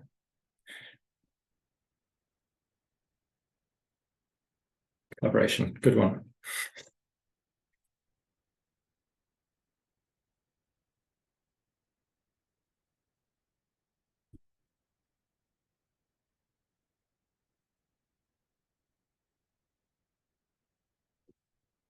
So regarding student groups, after this meeting on Thursday, I'm actually heading up to visit some schools in Thailand. I might get their opinion on this as well. And there's obviously also university students. Visual representation of data on both sides of the border, as was shown in the China map with information on origin of cases and type of malaria. I wonder if we can include that in the training as well. So cross-border mapping of data. Okay, gene drive tools can enable elimination of malaria vectors. That's a very hot topic right now. Lots of suggestions. So is that going to stay open, Marina? Or we just closed it? Okay, we'll move on to the next part. So the special interest group is led by the surveillance and response working group. So that's the governance, and it includes key support for compiling resources and developing the knowledge repository that we've just described, and also facilitating consultation and communication between countries. So this is open to any APMEN member, so special interest group members. You can have different levels of engagement. You can be fully active, which means that you join the meetings, because we'll have separate SIG meetings, contribute to and review the knowledge repository, and also be willing to assist consulting other country partners, consulting on border challenges, so helping to support countries. Partial activity would be joining the meetings and reviewing the knowledge repository, and then we can also have observers who are welcome to join the meetings only. All right, so I think phone will turn on a Zoom poll shortly. And it should appear right on your screen. Should be a pop-up asking whether you'd like to join this special interest group across border, and then what level of engagement you would like to commit to. If you'd like to nominate anyone that isn't in the meeting that you think might be interested, you can also do that. To do that, you need to email Marina. The email's on the screen. Oh, luckily, I think phone added a function on Zoom. I haven't updated the slide. My apologies. They should be able to directly respond with an email name and in Zoom directly. Oh, great. Even better. Even better.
So of course, if you're not interested or you don't have time, please feel free to say no as well. But we'll wait for the count to go up a bit before we move on to the next part. We have 18 out of 53 so far.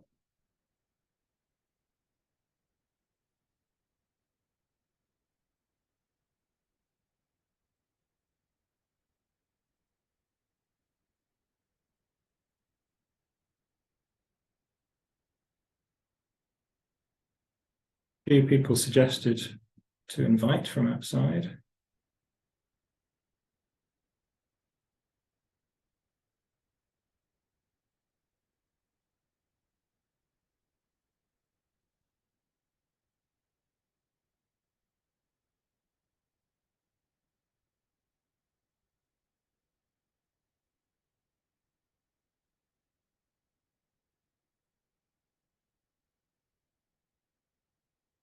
So, Marina, what would be the next steps after people have said yes?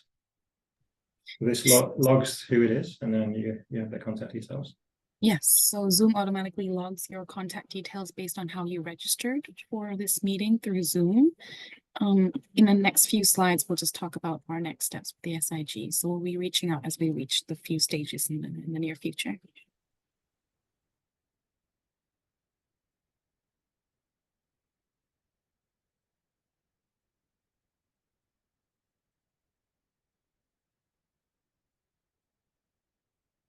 See if we can get to 30. Everyone's saying yes, apart from one. So it's going to be a very active group, which is great. It's a very important issue.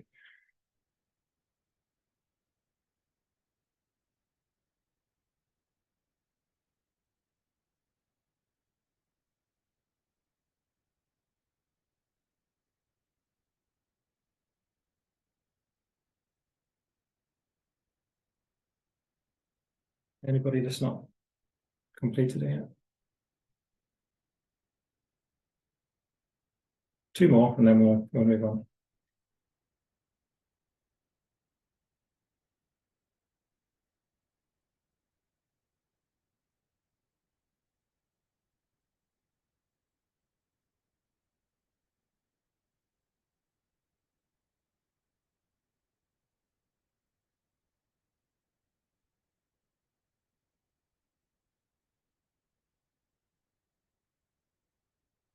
Okay, should we go on to the next slide?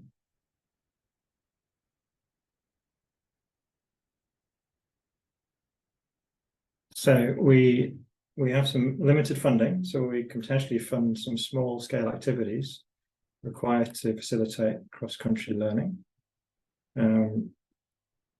We're coming up with a procedure for how to apply for that funding with eligibility criteria and examples of the sorts of activities that could be funded.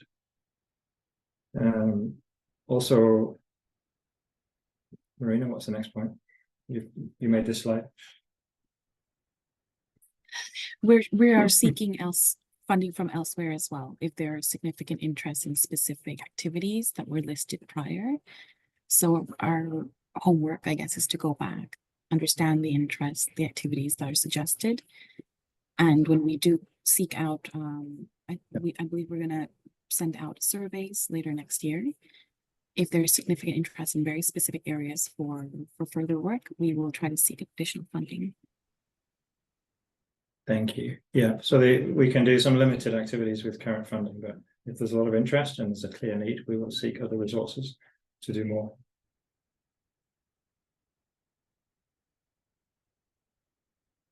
So we'll use your information that you've just given us to finalize the scope of work for the interest group, the activities and the deliverables, as well as what's in the knowledge repository and hosted online. We will be communicating with APMEN because they already also have an initiative on cross-border malaria, so we're coordinating closely with them. Their particular focus is on making sure that things are fully supported financially. We will be developing and launching the scoping survey that I mentioned, and then we'll be sharing findings from that soon after it's been done. So we will have a launch for the knowledge repository, which will initially not have very much in it, but it will grow over time. And there's a few channels through which we'll announce that launch and hope to have more contributors as awareness grows. And then eventually, at the end of 2024, there'll be a new host for the SRWG because it renews every 2 years. And there will be transitioning management to continue that special interest group beyond 2024. So that transition could be as soon as the next annual meeting, which is yet to be fixed.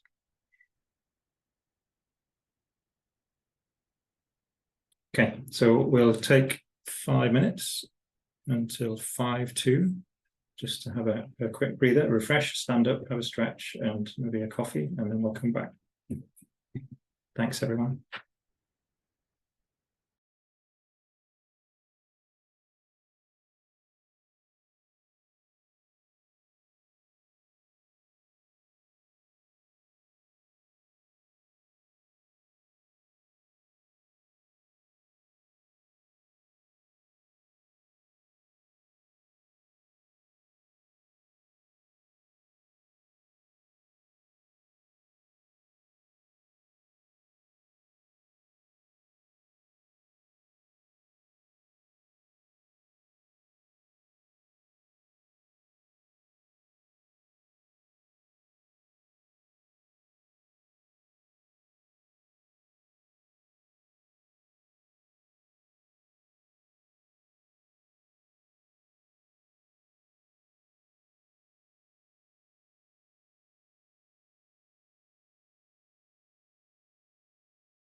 Okay, welcome back. I hope you had a quick and refreshing break. So we're going to continue with some updates on what we've been doing and also tell you a bit more about next steps for the working group. So Moru, where I work, we've taken over as host institution for the second time. This term is from 2023 to 24. Professor Zhu, that you've all met, is the co-chair of the National Malaria Program in China. And we have a work plan and activities approved with APMEN and APMEN that we commenced in June this year. So during 2023, we've been working on pushing out a monthly newsletter, which disseminates research updates relevant to surveillance and response. We have summaries in plain English, which we reach out to authors to contribute to, often with pictures of the people involved in the research. We have also updates on training or news and announcements about meetings relevant to surveillance and response in the region. We've been doing some tech talks, so we've had a couple this year, and that was based on topics that were voted for during the last AGM, so this same meeting, but last year. So we had one on addressing cross-border malaria transmission challenges and best practices from the Asia Pacific and beyond, and that included South America, which faced some of the same challenges as our region. We had another one on climate, malaria prediction and implications for elimination, and we heard about some of the high-tech solutions and analyses that are being conducted, and certainly a very active, busy area. There'll be more to come on that. And we've been exploring various initiatives based on knowledge gaps, which have identified both through the AGM as well as informal consultations and formal meetings with partners. So the special interest group on cross-border malaria, as we just heard about. So we had a tech talk, we developed a concept note, and we consulted with various stakeholders, and then we've just discussed and gone through the scope of activities with yourselves as well as members. So also, we are working on developing guidance on measuring the performance of malaria community health workers. And this is a piece of work that's a partnership with the Robot Malaria Surveillance Monitoring and Evaluation Working Group Community Health Committee. So I also co-chair that committee. So that committee has global reach. They've primarily had members from Africa, but they also cover Asia and South America. So we've identified the objectives for that guidance, the scope and the target audience. We've already begun work on the guidance. So we've been reviewing different categories of community health workers, coming up with lists of activities, and then populating those activities with potential indicators that could be used to measure their performance. And we've also begun putting together some writing teams to work on developing that guidance. So we will discuss more about that tomorrow. So we co-hosted a meeting with Robot Malaria in Bangkok, which was also with the Thai National Malaria Program. And we had some African national malaria programs coming to visit and hear about how things are run in Thailand. And there's a lot of discussion back and forth, and certainly very valuable exchanges. And then the Community Health Committee I mentioned, we hosted a side meeting at the ASTMH annual meeting in Chicago this year. That was focused on the guideline development. We covered a few other topics as well. And then we will continue to do tech talks.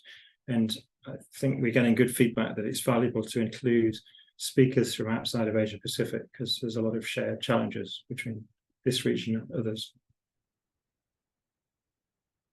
So in 2024, we're planning to continue with the newsletter and tech talks. And we're going to ask for your feedback a bit to refine those a bit more after I finish talking. So we will also be doing a scoping survey on cross-border malaria, partly to help to build this knowledge repository. We're planning some of this country-to-country exchange, so we will be doing that as workshops between pairs of countries. And then we'll have the in-person annual meeting for 2024. So this meeting is online. We'll have the same meeting next year, but it will be in person. And the location and timing of that are yet to be decided. We'll be sure that you'll be told as soon as we've come to that decision.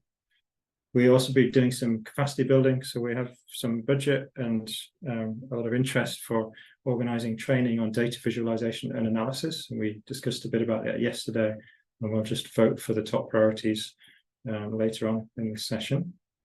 And then also for geo-enablement of malaria information systems and health information systems, we're planning to do a regional assessment of that and also come up with some action plans for how countries can move forward with that. We will have potential to do some direct technical support for individual countries as well. And we'll also talk about that more tomorrow as a session on them. So we'd like to get your help again with yet another slide up. We're nearly there, but this is just to help with those activities I've just mentioned. So we'd like to know more about what you want to get out of the newsletter. How often do you want to get it? Is there anything that you want to change? Or you're actually looking at the newsletter? Suggestions for the tech talks. We did 2 this year. Do you want to see more or less? Any particular topics? The data visualization and analysis training, we'll have that vote, and we'll ask you a bit about how you want it delivered and when. And then topics for peer learning exchange between countries. So I think we're about to move on to Slido. There we go. So you've got another QR code there. It's the same session. So if you already logged in from the previous Slido, you can just stay on it. It's going to be the same page. Okay, so it should just continue under the poll tab, is that right? Yes, on Slido. Okay. So if you close that link, then you can use the same number again at the website or scan the same QR code. So it should now be visible to you on the web page for Slido.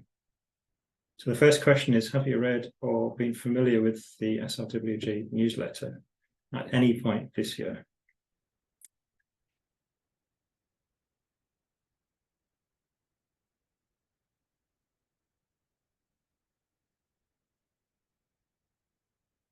So if you didn't get it at all, or you're not sure if you got it, you can let us know. We can add you to the mailing list.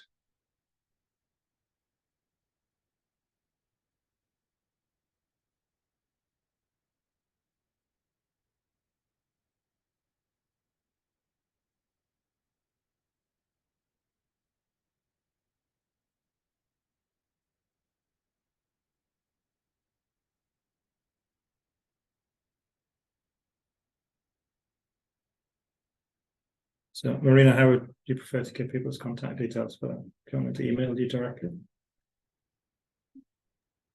Yes, please. So you just put your email in the chat.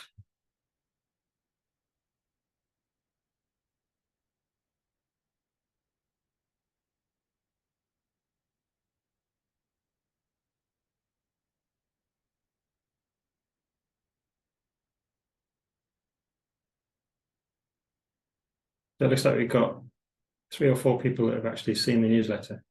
So the next question might be less useful unless a few more people respond.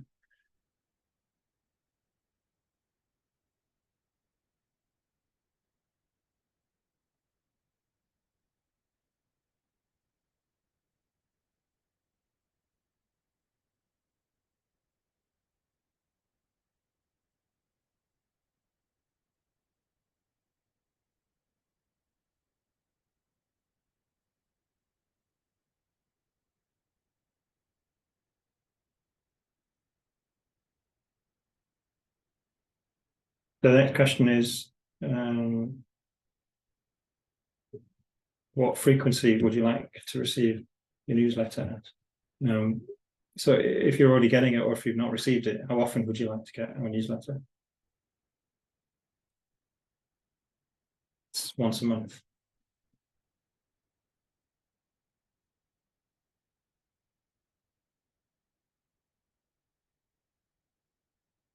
So just a reminder, the main content is updates on research. So there's a list of new publications that have come onto PubMed that month with a few highlights that are selected with plain language summaries. And then we've also got announcements about meetings and training and other activities that we come across.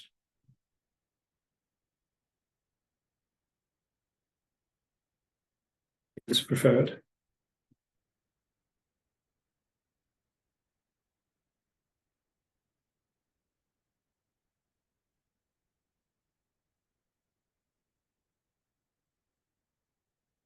The other thing to say about the newsletter is we're also open to people suggesting things to include. So you can reach out to us if you have a meeting or an activity that's relevant to the surveillance and response working group. We're happy to review and include where appropriate.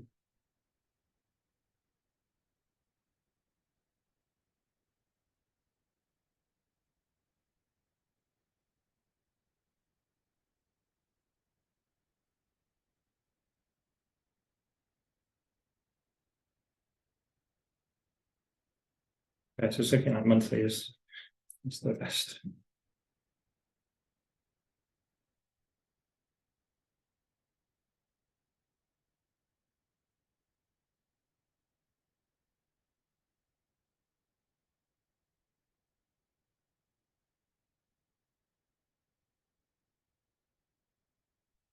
So are there any specific topics or sections you'd like to see more of in the newsletter?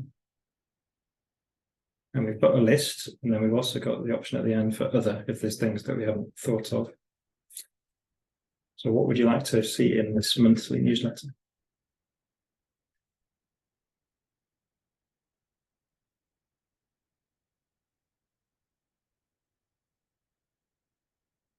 And you can vote for up to 3. This is just to help us prioritize, to see what the most popular options are.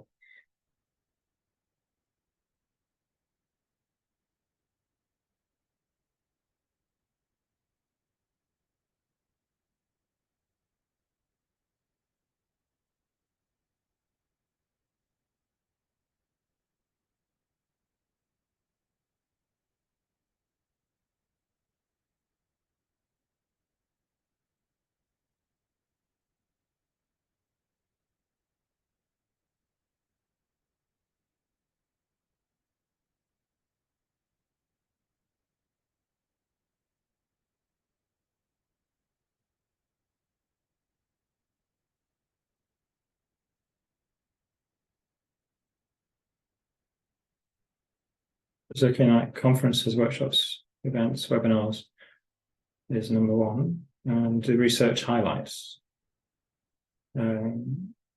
Whereas the research list is less popular. I wonder whether we don't need to keep doing that.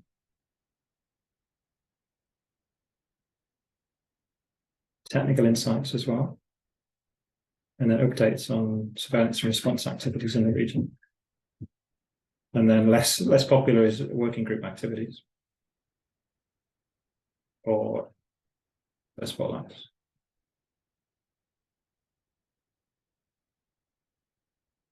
And then we've got somebody that said others. You're about to have a free text box to put in what you'd like to add to the list. So if you've got other suggestions for what to put in the newsletter, please type them in now.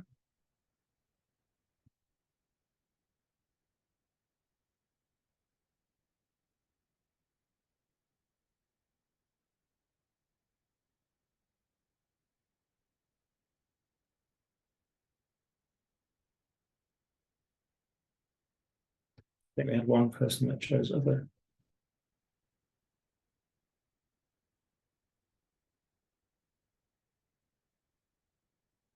Gene drive tools, interesting.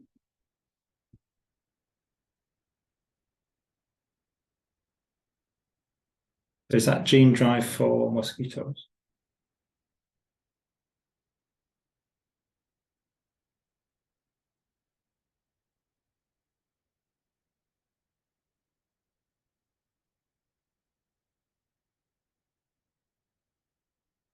Funding opportunities, okay, yeah. So yeah, that's always a challenge, is keeping track of the numerous funding opportunities. One way to do it, we could potentially have people contribute where they come across opportunities. So I mean, we have a short list of things we're aware of, but there's many more. So coming up with a way to collect that information. I think that's useful. Gene drive tools, malaria vectors, yeah. So for gene drive, we will take that back to the vector control working group and talk about the interest that keeps coming up in this meeting. So I think certainly seems to be some interest in hearing more about it.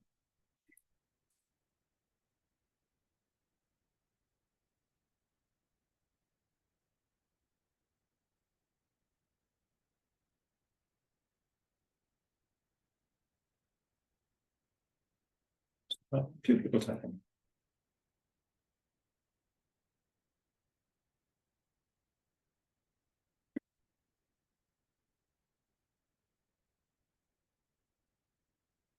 Let's get 4 no's and then we move on.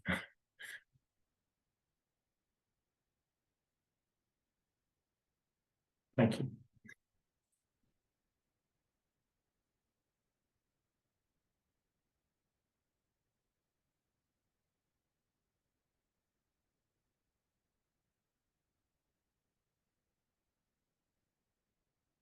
Okay, should we move on to the next one?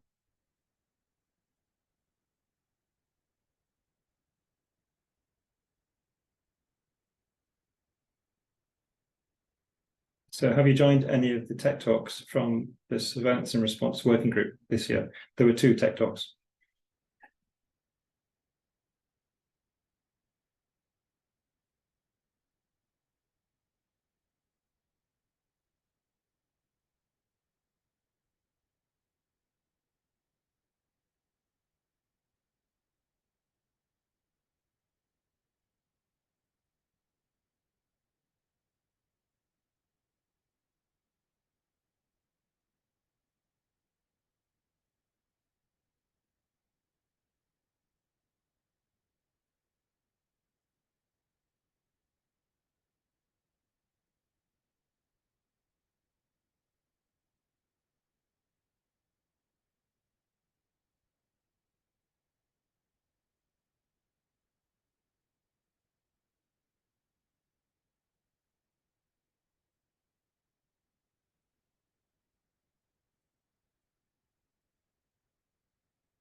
So the top response is no, but very few say they were not aware of it.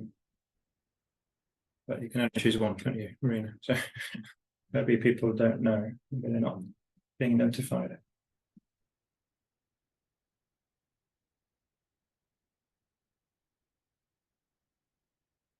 Almost a quarter on both, which is great.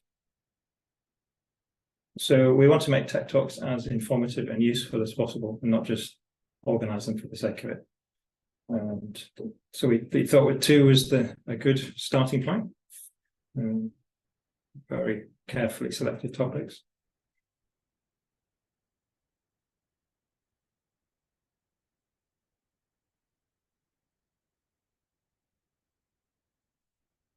So for next year, there's a lot of things we could cover.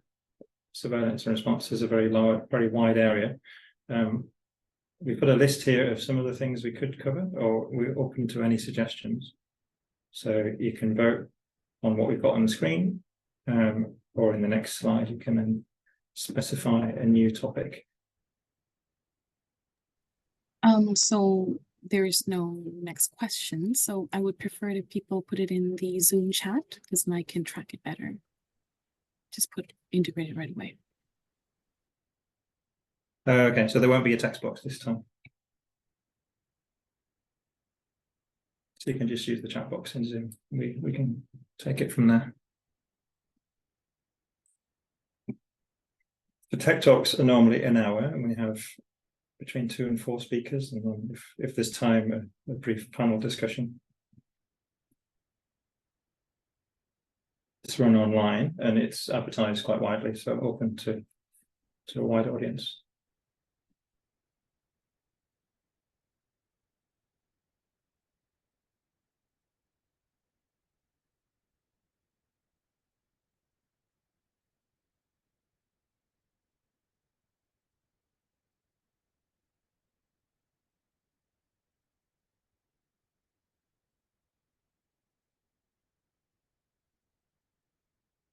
It looks like surveillance and response to mobile and migrant populations is the winner here.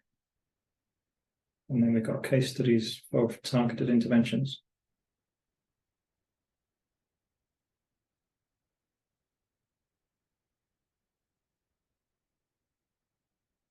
Competition happening.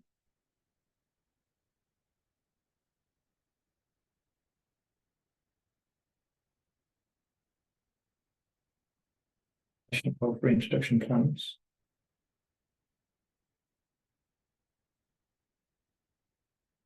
That's interesting in research.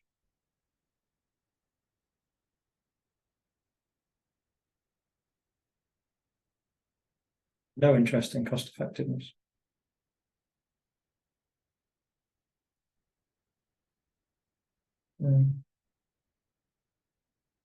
Just looking in the chat, Stephen's just pointed out that gene drive was discussed at a recent vector control meeting in Bangkok.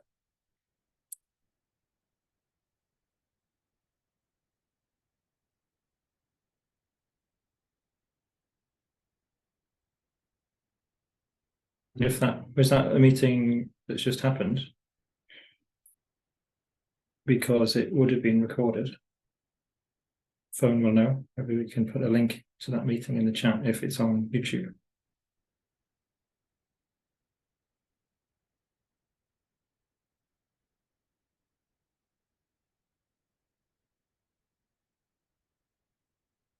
We've still got a clear winner. Oh, I noticed, thanks to Sue for pointing this out. You actually can't select multiple. I just allowed that access. So if you want to go back and select multiple and revote, you can do that. So can you change your vote and go back and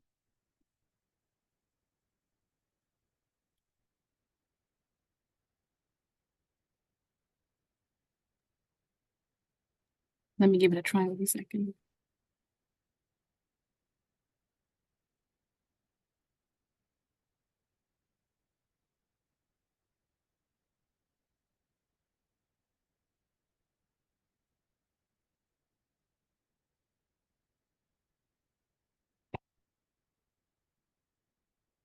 okay, so the link to, is that the link to the vector control meeting in the chat?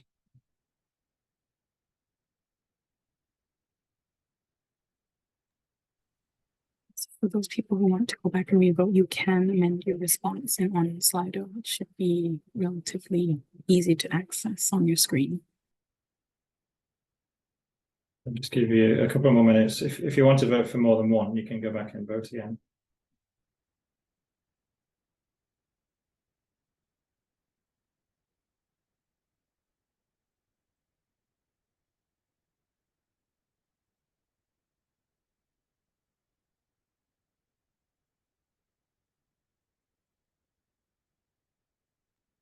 So for those who selected others, could you add that to the maybe Zoom meeting chat? I will save it for to consider.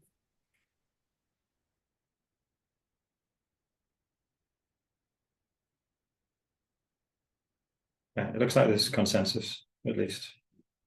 We got the top two.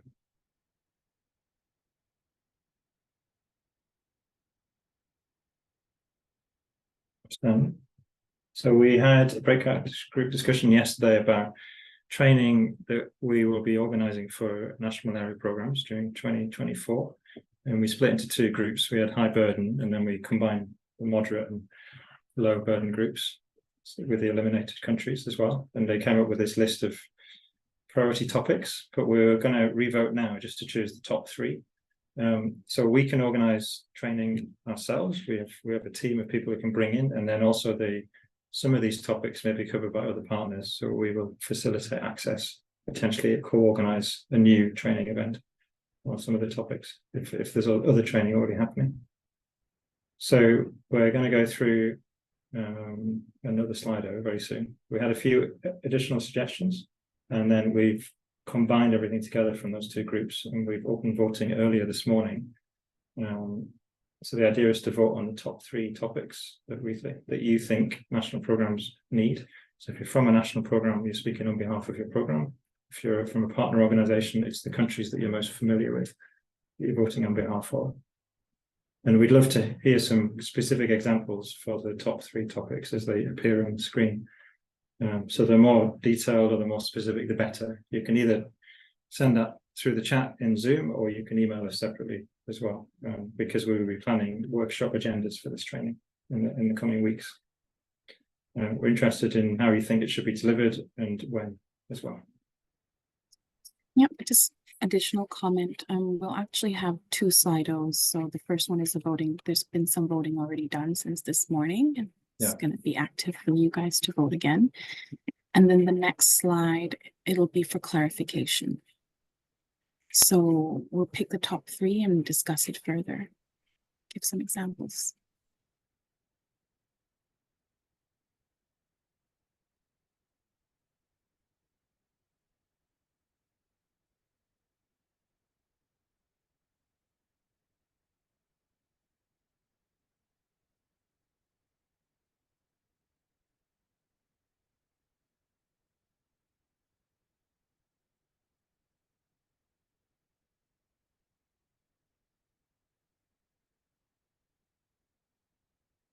So we're interested to hear more from you about what to cover in this training, and some of the details about particularly the top 3 topics.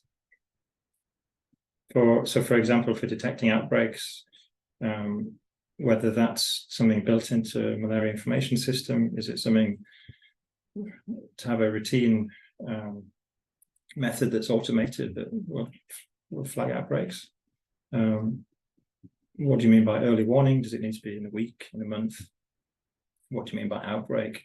What sort of geographic scale? This sort of thing would be useful to know, to then plan training.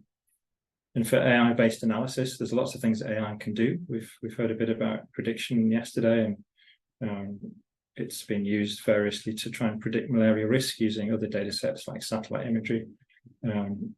It can also be used for modeling impact of interventions as well. There's quite a lot of things AI could do, particularly when it's machine learning. But what sort of thing would you like to learn about? Because AI is a very big topic. And then for mapping cases, there's a lot that's also very broad. So is this a desire to have more granular information and map cases by village, for example? Is it being able to update maps in real time at district level? Is it just passive surveillance? Is it also active 137, other strategies? So it'd be great to get any additional suggestions either here in the chat or by email.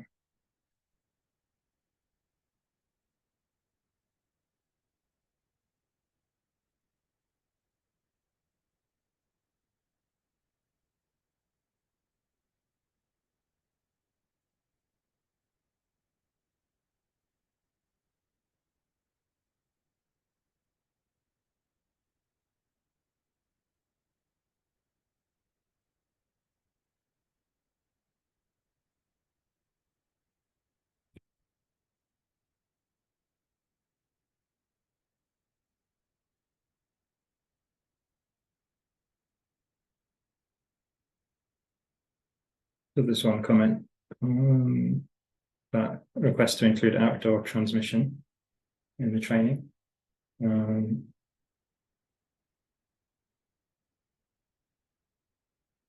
So Mukhtar, would you like to add a bit more detail, which of the topics, or is that a new topic?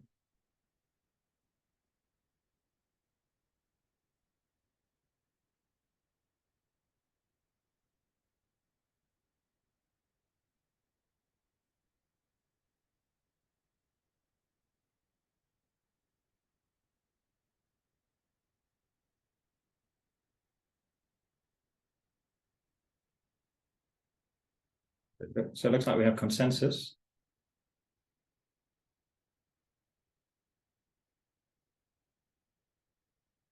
Yeah, so please feel free, you can type in here or you can just send later by email.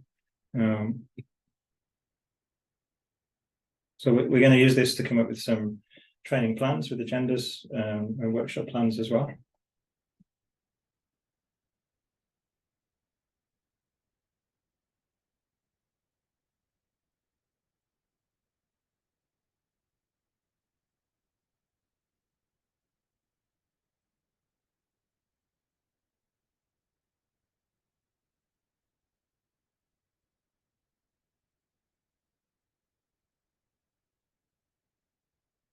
Right.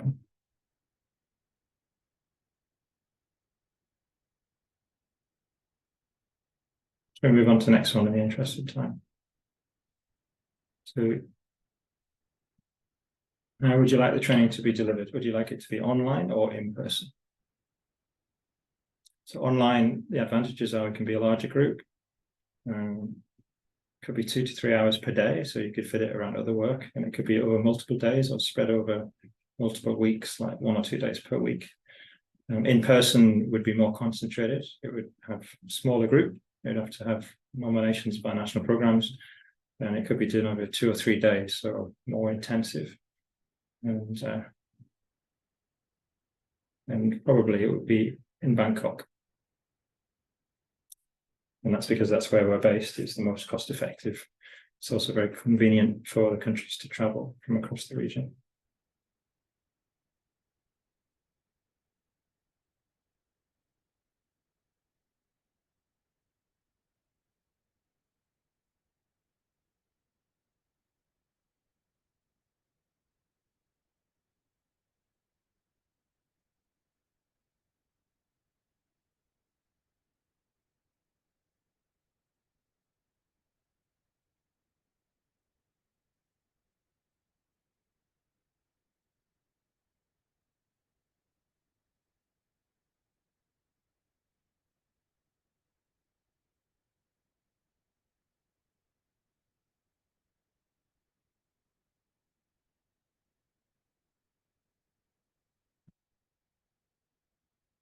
So mostly in person, and then still a lot of people saying online. We have in the past tried in-person training and then shared materials online, and we've also done the same with an online workshop and then shared materials for a larger group. But I think the interactive part of the training is the best for participants based on the feedback.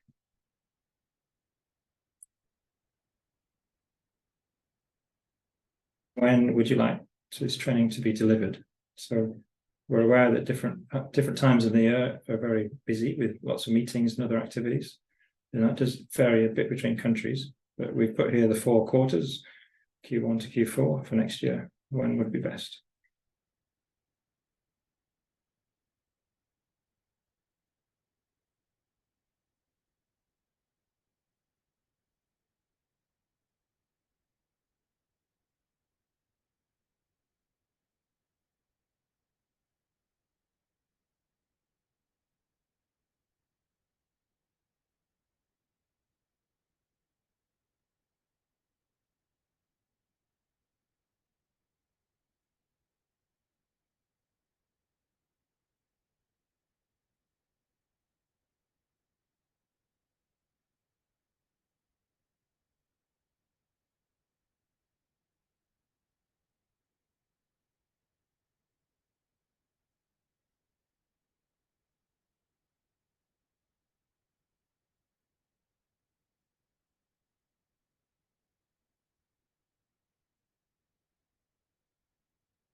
So everyone is very busy in Q3. Just looking at the first half of the year is preferred, ideally January to March.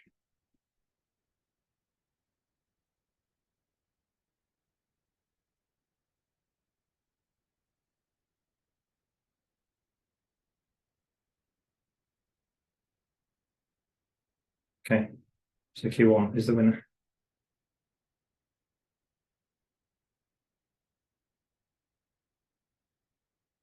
And finally, country to country peer learning exchange and workshops. We have a small amount of funding already to organise some workshops, either online or in person.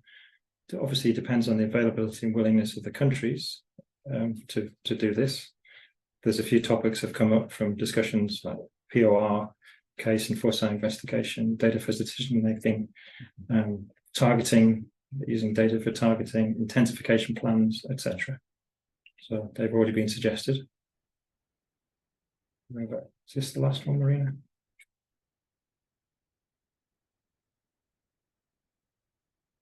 So country to country peer learning, what topics do you prefer? Do you think are most important and most useful? So this is a free text box.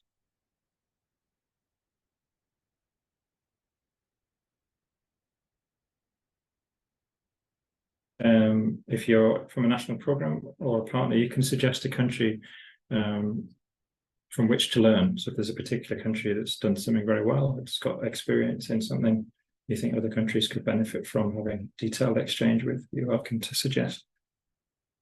So again, you can type in the chat box here, or you can reach out to us separately by email if you prefer.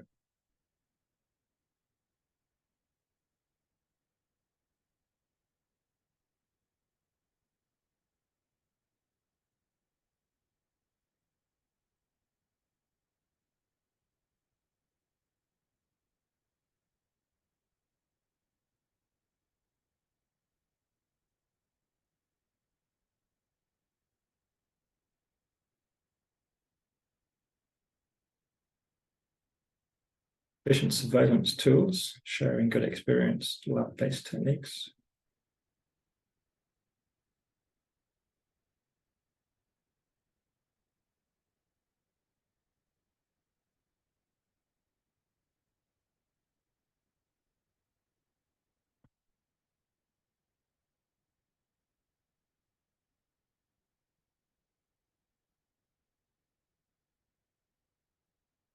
To share best practices related to surveillance and response. So the idea of this is it's a relative deep dive, but it could also be quite broad. It could cover multiple aspects of the program as well. Sentinel site-based surveillance, mosquito identification,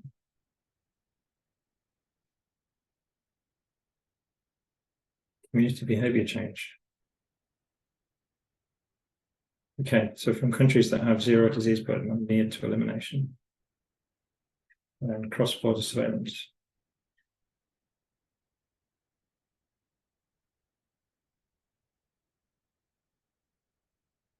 There's a comment from Prudence about also learning from African countries and African countries learning from Asia. So that's a great point. This isn't limited to Asia Pacific. We could include countries from outside the region in this. And there's also separate resources through Rollback Malaria for similar exchange. Cross-border approaches to eliminate malaria from the APAC. Gene drive tools and bioinformatics, Tanzania, Laos, Cambodia, Myanmar. Novel surveillance strategies for vector control.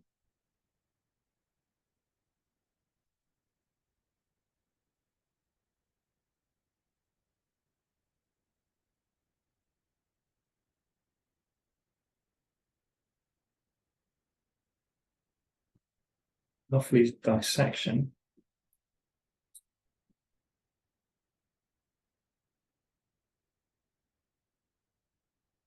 Okay, and a long list of things from India, or is that, yeah, presume that's learning from India, or India learning from other countries?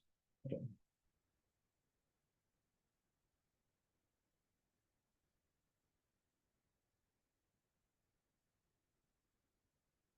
Great, that's really helpful. So we will be identifying, reaching out to countries to see whether they're willing to be part of this, and then setting things up in the coming months.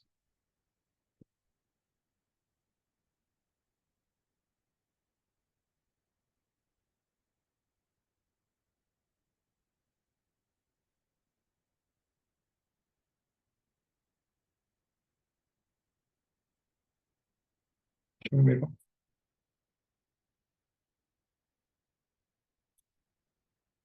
Okay, so this is the end of today, which is good. Sorry it's gone on a little bit longer than anticipated, but it's been really helpful feedback and lots of very valuable information from us. I'm going to skip wrapping up, but I'm going to move on to just remind everyone what's going to come up tomorrow. So the meeting continues tomorrow at the same time, which is 1 o'clock Bangkok time, for about the same duration. Tomorrow we have a panel discussion on sustaining malaria services and health access in diverse settings, with a broad range of perspectives, and followed by malaria community health worker assessment guidance. So we've already mentioned the plan to develop that guidance. We're going to hear a bit more about that. And then we'll have a session on geo-enabling malaria interventions. And that will include introduction from UNICEF and talking about new guidance document that's been developed for microplanning, with some examples from Cambodia and Bangladesh. And then we'll close with a final recap and then an evaluation poll at the end. So we're hoping that you'll all join. And for today, that's us done. We're going to close the meeting and thank you very much for attending.